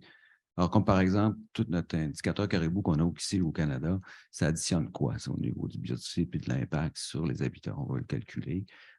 Et aussi l'approche de l'implication autochtone sur les valeurs autochtones. C'est des choses qu'on va faire, puis aussi sur la protection des vieilles forêts, la protection des forêts primaires pour les forêts aux valeurs de conservation. C'est des choses qu'on fait, mais maintenant, c'est des choses qu'on va mesurer en termes d'impact dans le concept de forêt positive. Donc oui, je suis tout à fait d'accord avec toi, Benoît. L'industrie a un gros mot à dire. Le secteur privé peut mettre de l'avant des solutions qui vont influencer avec la société civile les normes gouvernementales. Parce qu'on peut faire un bon bout de chemin, mais ça va prendre le gouvernement qui bouge aussi en voyant que des solutions sont possibles et qu'on peut aller de l'avant avec une meilleure réglementation. Merci. Parfait. Merci beaucoup. Est-ce que vous voulez qu'on se garde un petit peu de temps pour répondre aux questions en ligne puis dans la salle? Pour terminer, la dernière question, on va y aller à tour de rôle, si vous voulez, concentrer ça en 2 minutes. Quel est votre espoir, dans le fond, avec le cadre mondial qui est discuté présentement à la COP? On cherche à établir justement toutes ces mesures-là, ces critères, ces manières de calculer l'impact qu'on a, autant positif que négatif, sur la nature. Donc, j'aimerais savoir en premier quel type d'espoir vous avez, puis comment chacune de vos entités pour lesquelles vous êtes associés compte contribuer aux prochaines cibles. Donc, je peux commencer ici par... Comme ça a toujours été le cas pour nous, on va considérer les cibles fixées comme des seuils minimaux. Donc, on veut aller plus loin encore. Puis, aussi d'autres éléments importants sur lesquels on veut se concentrer, il y a s'assurer qu'il y ait une gestion des aires protégées. Donc, nous, on veut vraiment qu'il y ait une présence autochtone sur les aires protégées, comme on en a parlé un peu précédemment. Aussi, on voudrait pousser pour qu'il y ait des zones tampons autour des aires protégées pour en optimiser leur efficacité. Un autre point sur lequel on veut se concentrer, c'est s'assurer qu'il y a un suivi de fait dans les aires protégées, donc qu'elles ne soient pas nécessairement statiques. Donc, si une certaine aire protégée a été choisie en fonction, par exemple, pour l'habitat de l'orignal, puis qu'il n'y a pas d'orignal qui vient, ben, il faut réévaluer. Et quatrièmement, comme je mentionnais précédemment, de pousser pour un meilleur arrimage entre les aires protégées terrestres et marines. Donc, vraiment avoir un point de vue global. Parfait. Si tu me permets, je vais tout de suite aller à François, parce que tu as apporté un terme intéressant qui dans votre stratégie, si on veut, c'est de réévaluer et peut-être modifier nos actions, faire de la gestion adaptative d'une aire protégée. Hein? Puis, on a entendu au cours du panel la notion de cloche de verre. Là. Bon, moi, personnellement, je pense que les aires protégées ne sont pas des cloches de verre parce que sinon, les oiseaux, quand ils arrivent, ils se taperaient le nez. Mais l'autre chose aussi, c'est que la plupart des aires protégées sont accessibles au public. Il y a quand même une gestion active qui se fait. Mais bon, tu as abordé la question, OK, supposons qu'il n'y a plus d'orignal, qu'est-ce qu'on fait? Est-ce qu'on adapte un peu notre gestion? Est-ce qu'on change le statut d'aire protégée? Puis justement, François, FSC, vous aviez parlé du caribou qui est amplement migrateur. Donc, comment, peut-être une question plus précise, mais comment est-ce que vous voyez l'application de mesures de conservation, disons, pour le caribou, dans le cas d'une espèce qui va se déplacer d'une zone à l'autre fréquemment? Notre zone de protection de caribou est définie par la loi fédérale là, des espèces en voie de disparition et on se base sur les données scientifiques variables, que ça change, qui est fournie par la source fédérale, mais aussi alimentée par le savoir traditionnel autochtone. Alors, ce sont les deux sources de connaissances qu'on utilise pour mettre en place notre indicateur. Un principe aussi fondamental sur l'aménagement de la certification forestière FSC au Canada, c'est de remettre les conditions précoloniales de la forêt naturelle, ce qu'on appelle en anglais « the range of natural variation », RONV, et basé sur toutes les essences, les espèces fauniques et botaniques telles que définies là, par le terme fédéral, là, le terme m'échappe là. Ouais. Et oui, les changements climatiques influencent. Oui, ça évolue, mais on n'a pas dérogé de principe du caractère naturel de garder les forêts avec le principe de précaution tel qu'on l'approche, mais grandement influencé puis alimenté par le savoir autochtone. Et non, une forêt, ce n'est pas une cloche de verre. Et les autres peuples autochtones vont être les premiers à contester ce principe-là. Alors, on se fie sur le leadership autochtone de ce côté-là. Parfait. Pour toi, Rémi, on revient à la question, je la rappelle, c'est l'espoir par rapport au futur cadre mondial à la COP et la manière dont votre boîte pourrait contribuer. Donc, on parle ici de la CMM. En fait, nous, à la CMM, on espère des cibles fortes pour dégager un consensus de tout ça. Dans le fond, nous, on veut poursuivre le travail, aller de l'avant, aller chercher les moyens de poursuivre le travail. C'est sûr que sans cible internationale, sans consensus au niveau des paliers supérieurs, on va avoir de la misère à cheminer là-dedans. Dans tous les cas, nous, à l'échelle locale, on nous a demandé là, de protéger, d'offrir une certaine forme de protection. Je ne veux pas mélanger les termes sur 30 % de notre territoire. Donc, on continue. Mais moi, personnellement, je pense que plus ces choses-là percolent dans l'imaginaire collectif, là, dans la société civile, plus c'est facile après pour des organisations comme la nôtre d'aller poser des gestes forts. On va être en mesure d'atteindre nos objectifs parce que les moyens vont faire l'unanimité, si on veut. Là. Parfait. Merci. Pour toi, Benoît, peut-être plus l'aspect restauration. Mais tu nous as bien expliqué là, que oui, tu es dans une entreprise, mais en fait, vous travaillez pour la bonne cause, là, c'est dans votre mise en œuvre. Mais tu as abordé certaines visions tout à l'heure avec ce qui se prépare, peut-être, crédit de carbone, crédit de biodiversité. Mais comment c'est ça? En plus de ça, comment vous pensez contribuer au cadre mondial? Moi, j'espère que le cadre mondial va statuer sur une cible de 0 perte nette de biodiversité. Ça fait longtemps que moi, personnellement, je le réclame avec l'Association canadienne pour la restauration des sites dégradés, Chapitre Québec, duquel je fais partie depuis plusieurs années. On promeut aussi cette cible-là de 0 perte nette de biodiversité. Ce que ça sous-entend? Ça sous-entend que si on a une perte de biodiversité à un endroit, on doit avoir un gain ailleurs qui va le compenser. Et ça, on comprend que ce mécanisme-là, il manque un peu peut-être de crédibilité en ce moment. On perd des choses très précieuses, puis ce qu'on gagne, souvent, ça fait dur. Je suis d'accord avec vous. On est au tout début de cette science-là. Donc, il faut être patient. Il faut vous donner une chance un peu, là, les spécialistes de la restauration, qu'on développe des mécanismes adaptés pour être capable de créer ou de restaurer ou de réparer des écosystèmes d'une façon efficace et qu'on regagne des niveaux de qualité. On peut créer des écosystèmes d'une qualité moyenne, mais on n'est pas encore capable de restaurer des écosystèmes de haut niveau. Par contre, il ne faut pas lâcher. Je pense qu'on n'a pas le choix. Puis lorsqu'on va pouvoir déterminer que ça nous prend absolument notre autoroute-là, ben, on va dire que ça va rendre un gain ailleurs. Et donc, on va pouvoir jouer comme ça avec les niveaux de biodiversité sur la planète quand on sera assez efficace dans notre processus de restauration. Mais tout ça, ça passe par une quantification de la biodiversité.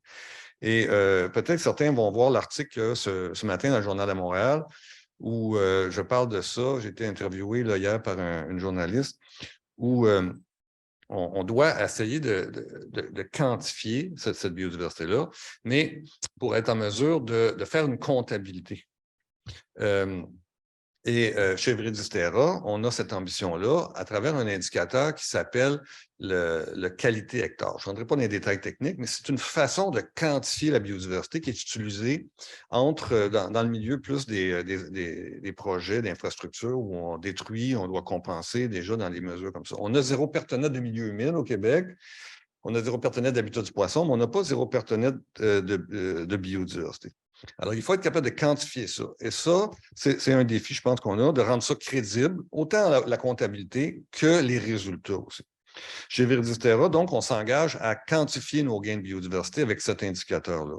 On s'engage aussi à quantifier les indicateurs d'ODD. Alors, il y a 17 ODD, les objectifs de développement durable des Nations unies. On veut, nous, contribuer à l'atteinte de pratiquement la majorité ou presque la totalité de ces objectifs-là par une augmentation des revenus des populations, par une augmentation de la formation, par une amélioration de la santé, etc.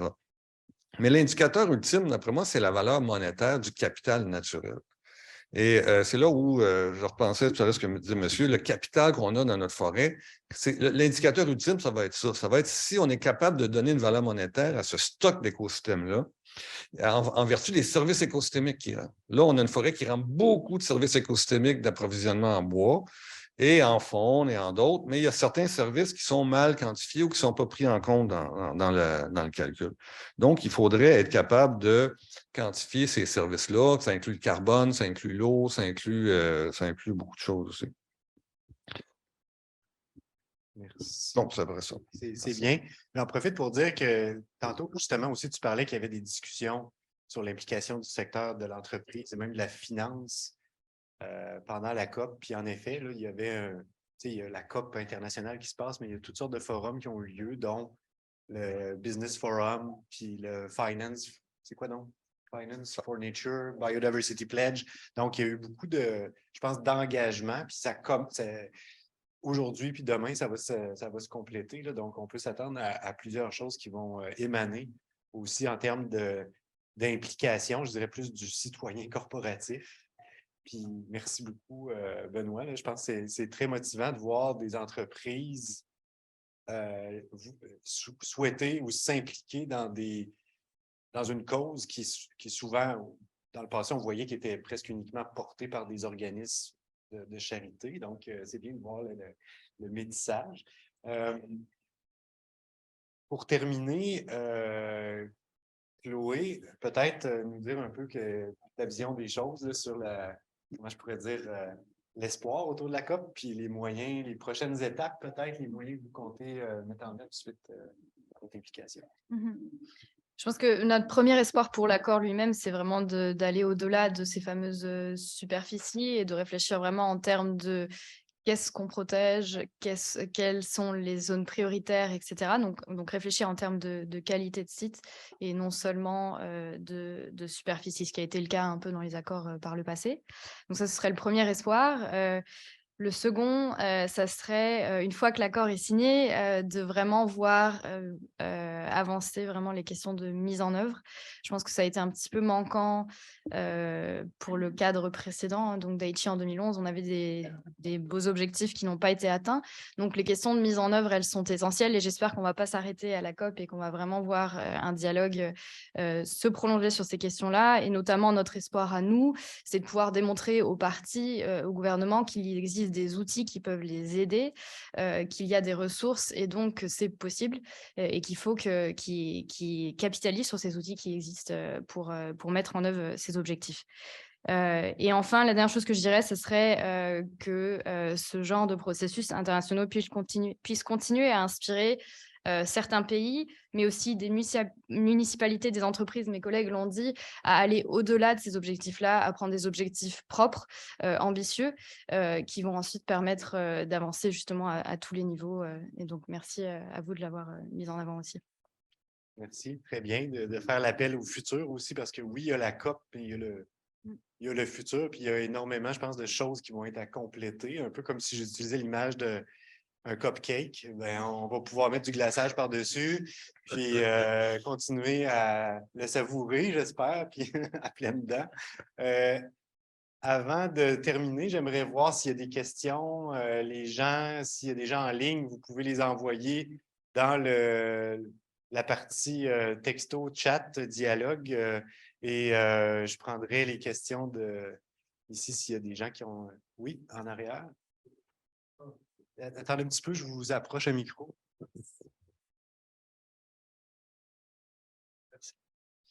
Merci aux panélistes. Déjà, merci d'être là. C'était super intéressant. J'aurais plein de questions pour vous, mais notamment sur le concept de nature positive, mais je vais m'abstenir.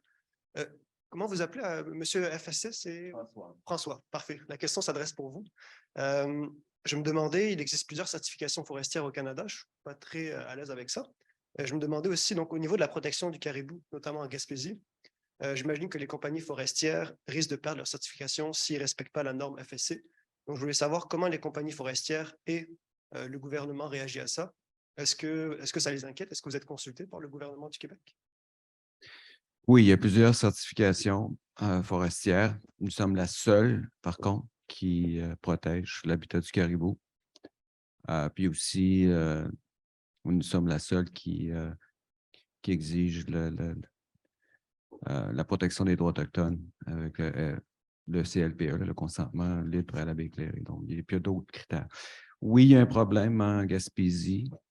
Il y a un risque pour la certification là-bas. D'ailleurs, il y a une non-conformité qui est en train d'être analysée et on espère pouvoir la résoudre et de mettre que le détenteur de certificat qui puisse rencontrer les exigences de la norme. Puis il y a un délai. Il y a un délai de quelques mois pour faire ça. Puis, par contre, il y en a eu d'autres, comme celle de Val-d'Or, qui a été suspendue cet été. Puis, il y en a 2 autres, là, en Charlevoix puis à Côte-Nord, qui sont plus certifiés avec FSC.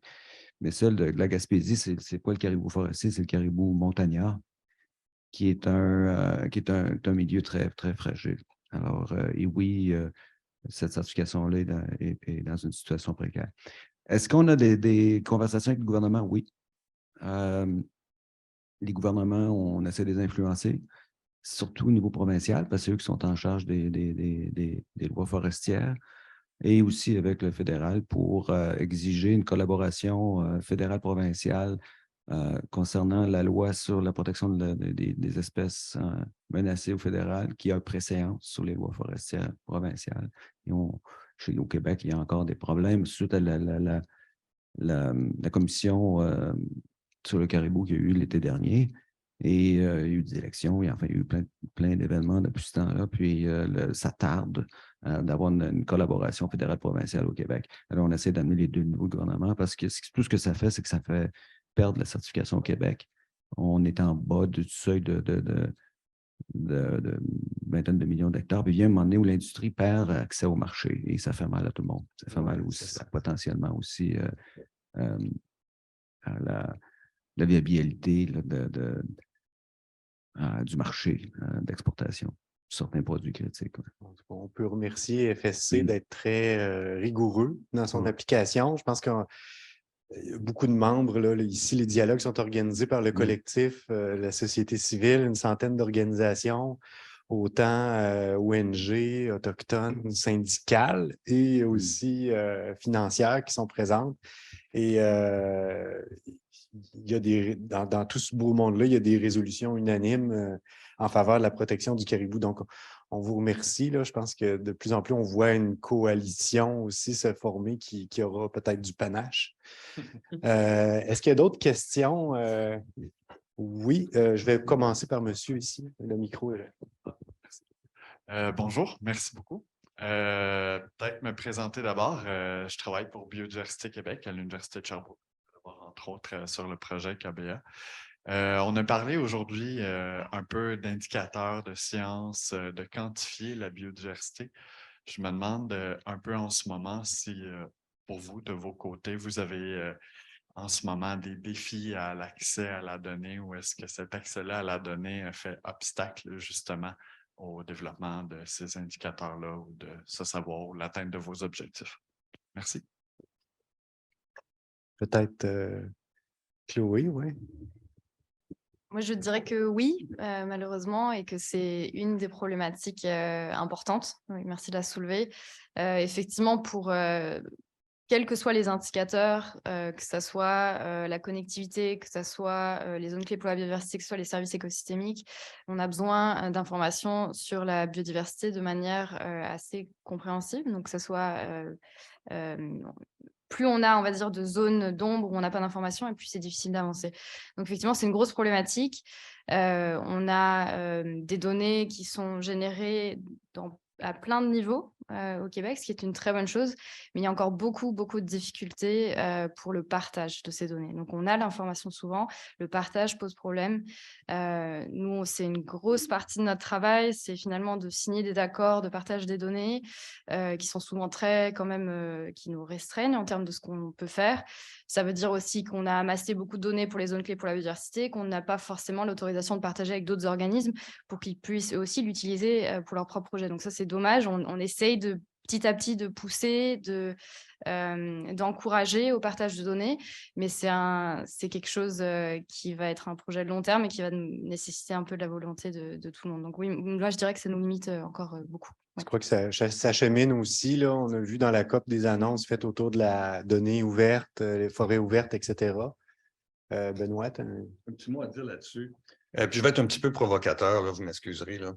C'est que on se plaint qu'on n'a pas beaucoup de données au Québec et puis qu'il faut mieux documenter tout ça. Puis je compare la situation au Pérou, où dans une petite parcelle d'1 ou 2 hectares, on a plus d'espèces d'arbres qu'il y en a dans tout le Canada.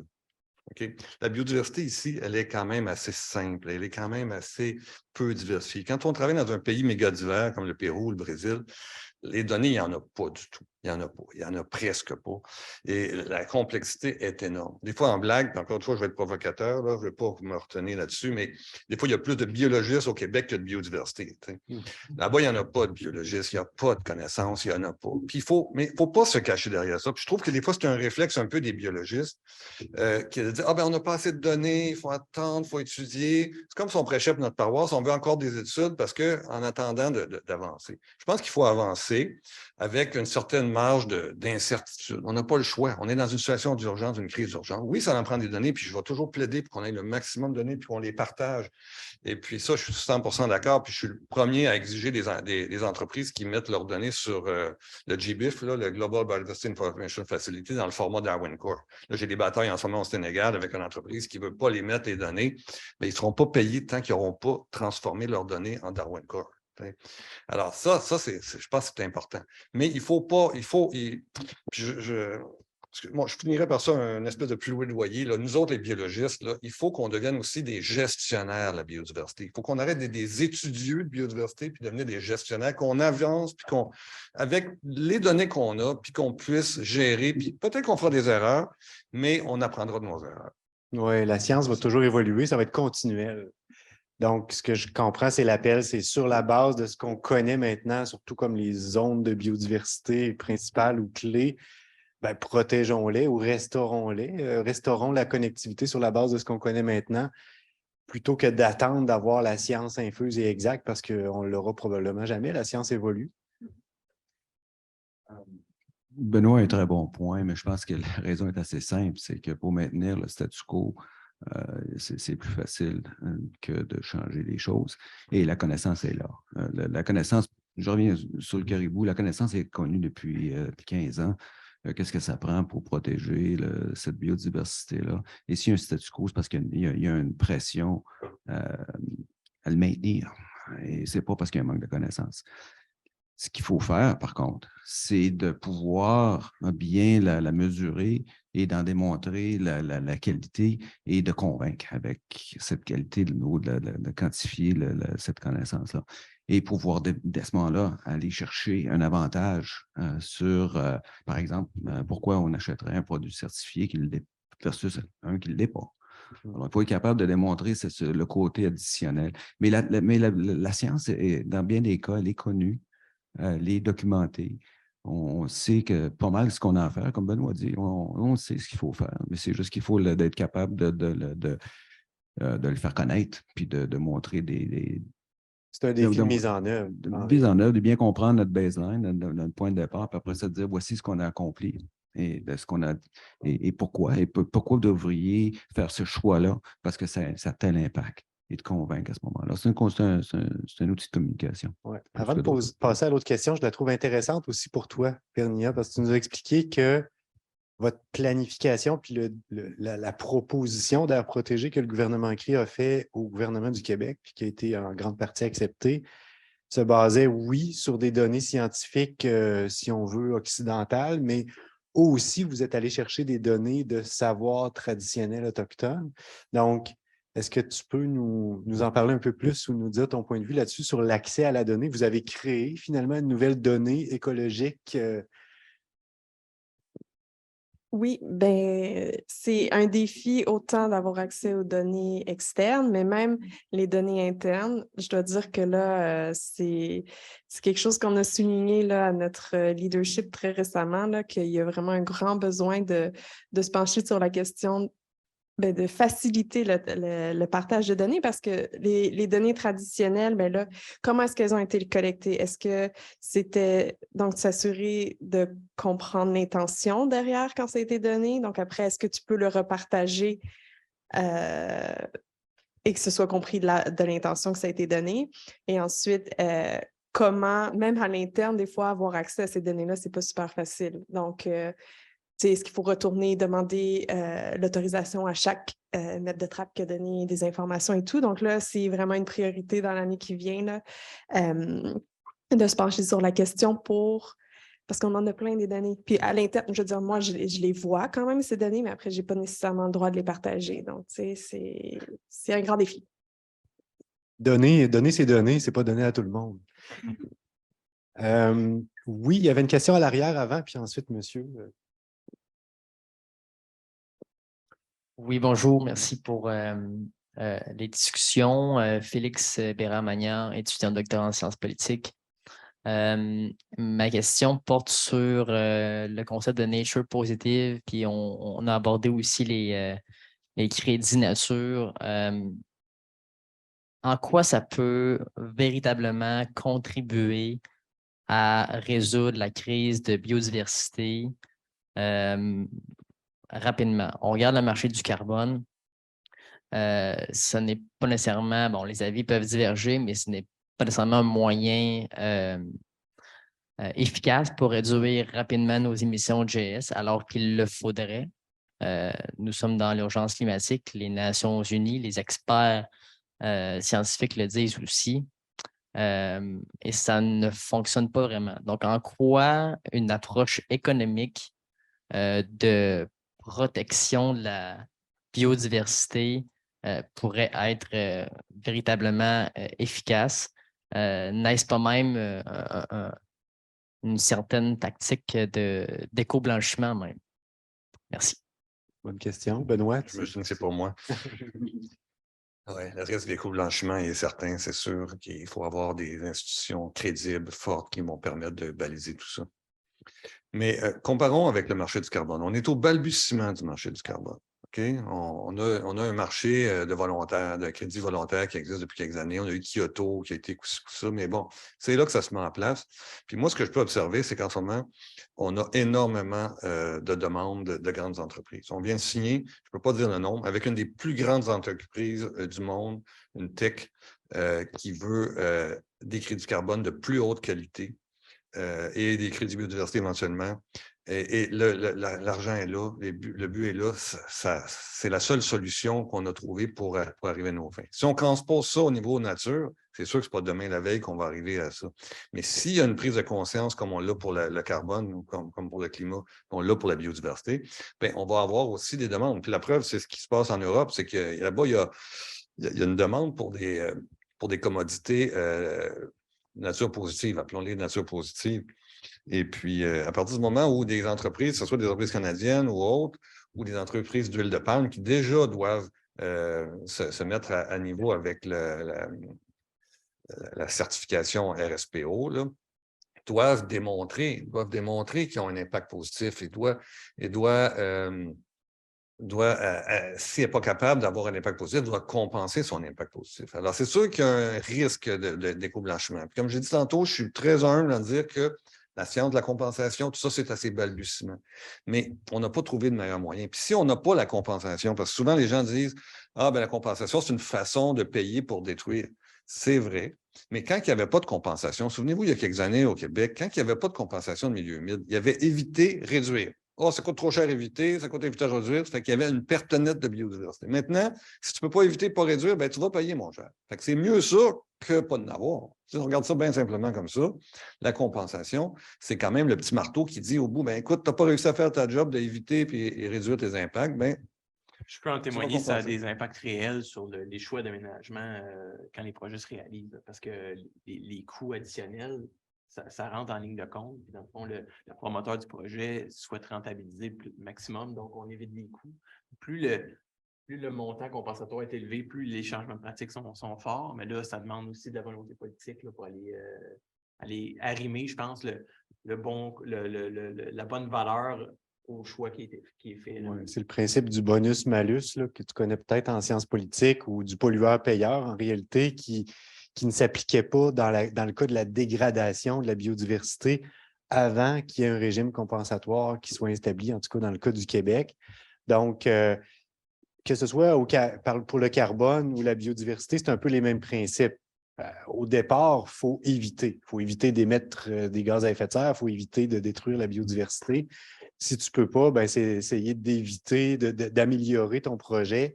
Sinon, au pire, tu compenses. Mais pour l'instant, il y a encore effectivement des entreprises qui émettent du gaz carbonique ou qui ont de l'impact sur la biodiversité. Puis, dans les deux cas, ben, faut trouver des solutions pour essayer d'amoindrir l'impact, donc de compenser ça. Donc, c'est, en tout cas, changer les comportements. Changer les comportements. Puis, il y a toutes sortes d'incitatifs aussi fiscaux et financiers qui sont en discussion présentement, que ce soit au Québec ou au Canada, pour, par exemple, donner un incitatif au maintien des bandes riveraines ou peut-être un malus à quelqu'un qui ne respecterait pas sa bande riveraine. Donc, c'est toutes des choses qui sont réfléchies pour justement mettre à jour un petit peu plus les incitatifs fiscaux ou financiers associés à des bons comportements ou à des mauvais comportements pour la nature. Est-ce qu'il y a des questions en ligne? J'aimerais juste être certain qu'on couvre aussi nos gens.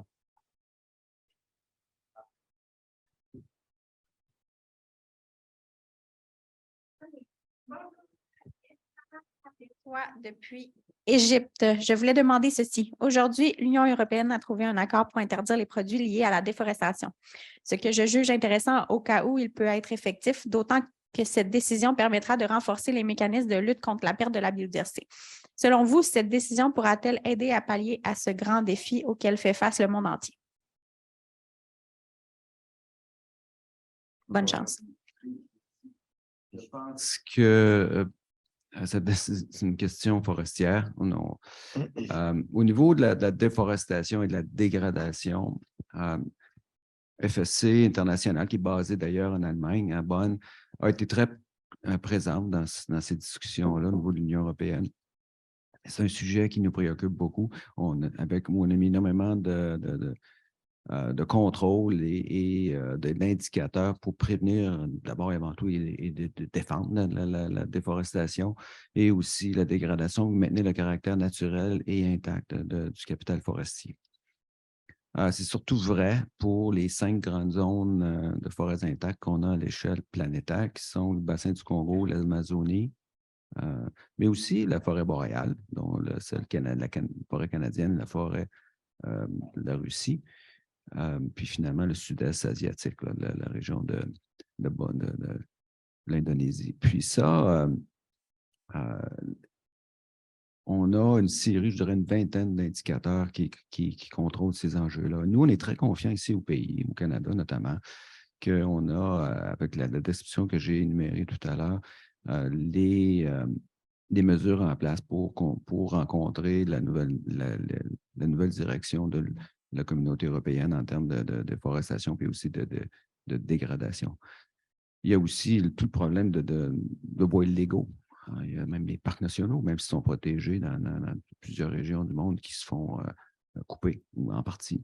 Et l'UTR contrôle ça, qui est le Timber Regulation, puis aussi le Lacey Act aux États-Unis, puis FSC a adopté ces deux mesures-là. Il va même un peu plus loin.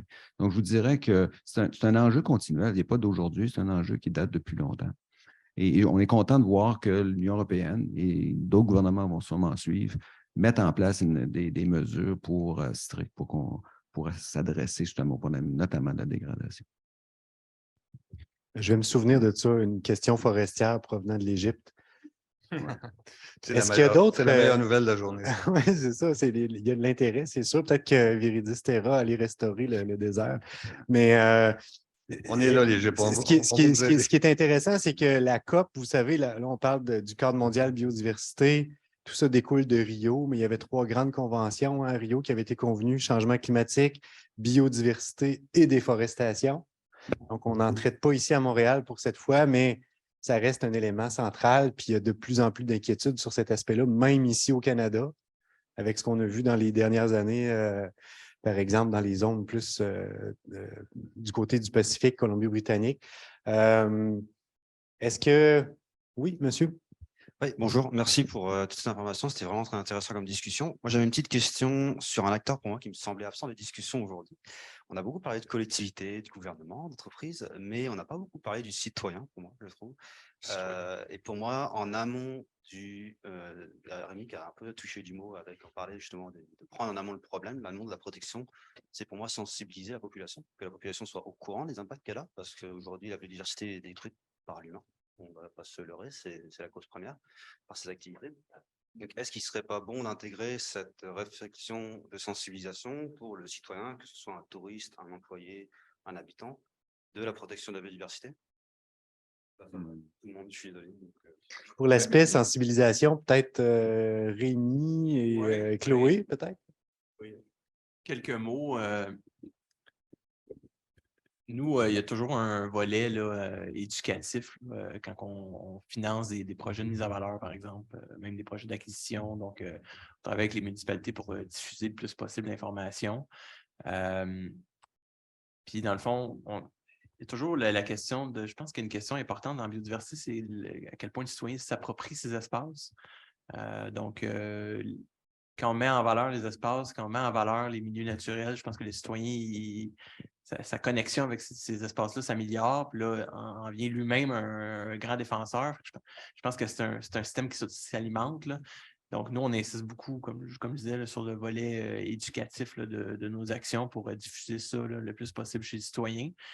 Puis même moi, à un niveau plus personnel dans ma pratique, là, je vois un changement notable au niveau du militantisme citoyen, je peux dire. Là, les gens tiennent dans leurs espaces naturels la proximité de chez eux.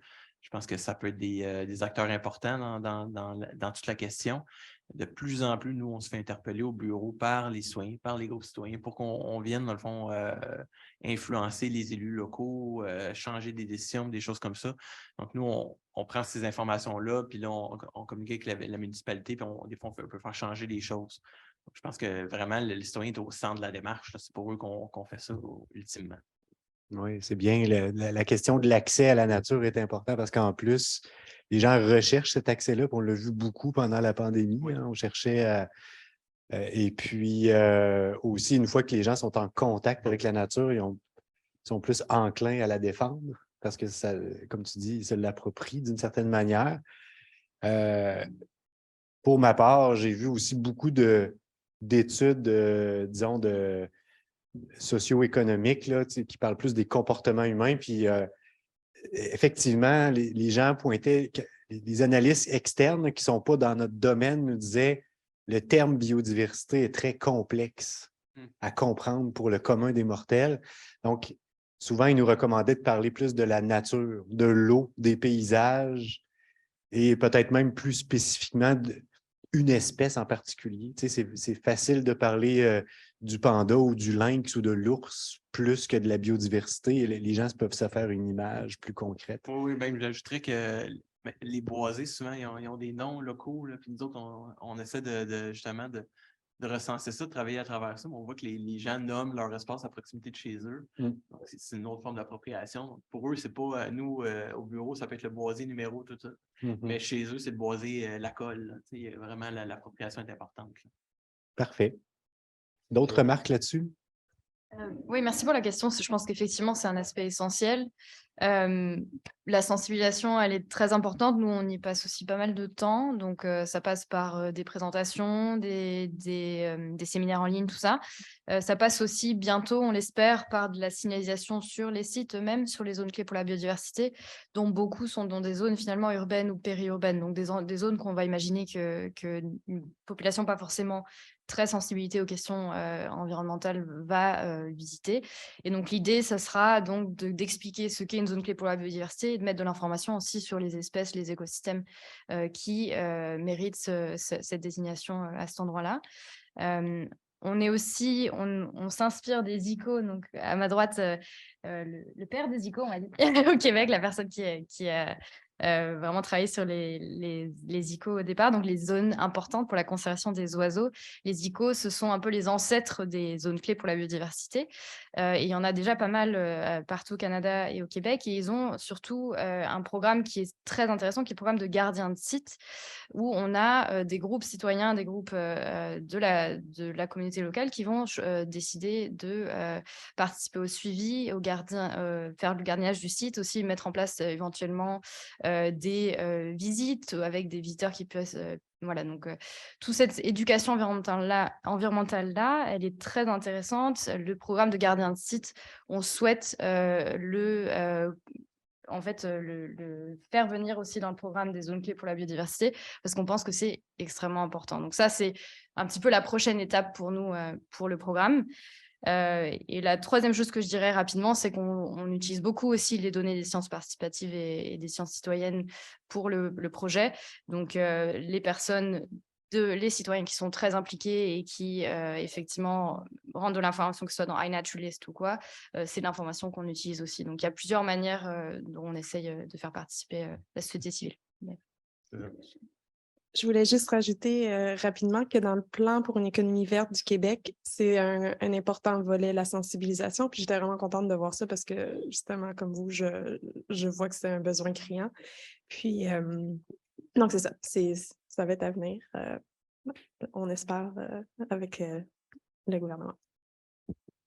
Merci. Je voulais référer juste à un petit sondage qui avait été fait autour de l'année internationale de la biodiversité dans les années 2010, où on avait sondé dans différents pays qui connaissaient le terme biodiversité, un peu les concepts associés. Et c'est en Europe que c'était le plus connu. Au Québec, en 2009, là, les gens ne connaissaient pas le terme. Et on voit que finalement, l'Europe est encore un leader là-dedans. La France, notamment, a une législation, une réglementation extrêmement bien faite, extrêmement complexe en matière de biodiversité. Et on voit que ça se répercute aujourd'hui par des lois qui vont être qui vont changer le monde. En effet. Est-ce que là, on arrive peut-être vers la fin? Je regarde Audrey-Jeanne. En fait, je voulais juste éclairer les gens ici que la personne qui a posé la question est en Égypte actuellement, mais vient de la République démocratique du Congo, donc avec une importante proportion de forêt. Oui, ils sont fiduciaires de quelque chose de très grand, comme nous autres aussi au Québec, au Canada. Sur ce, je pense qu'on va clore. Je voulais remercier chacun d'entre vous du panel. Vous êtes vraiment des experts, c'est très apprécié. Je crois que c'était un très bon dialogue. Ça nous permet d'y aller de manière plus éclairée pour le futur. Et sur ce, je vais vous souhaiter une bonne COP, et non pas une bad COP. Et merci beaucoup d'avoir participé avec nous. Merci. Merci.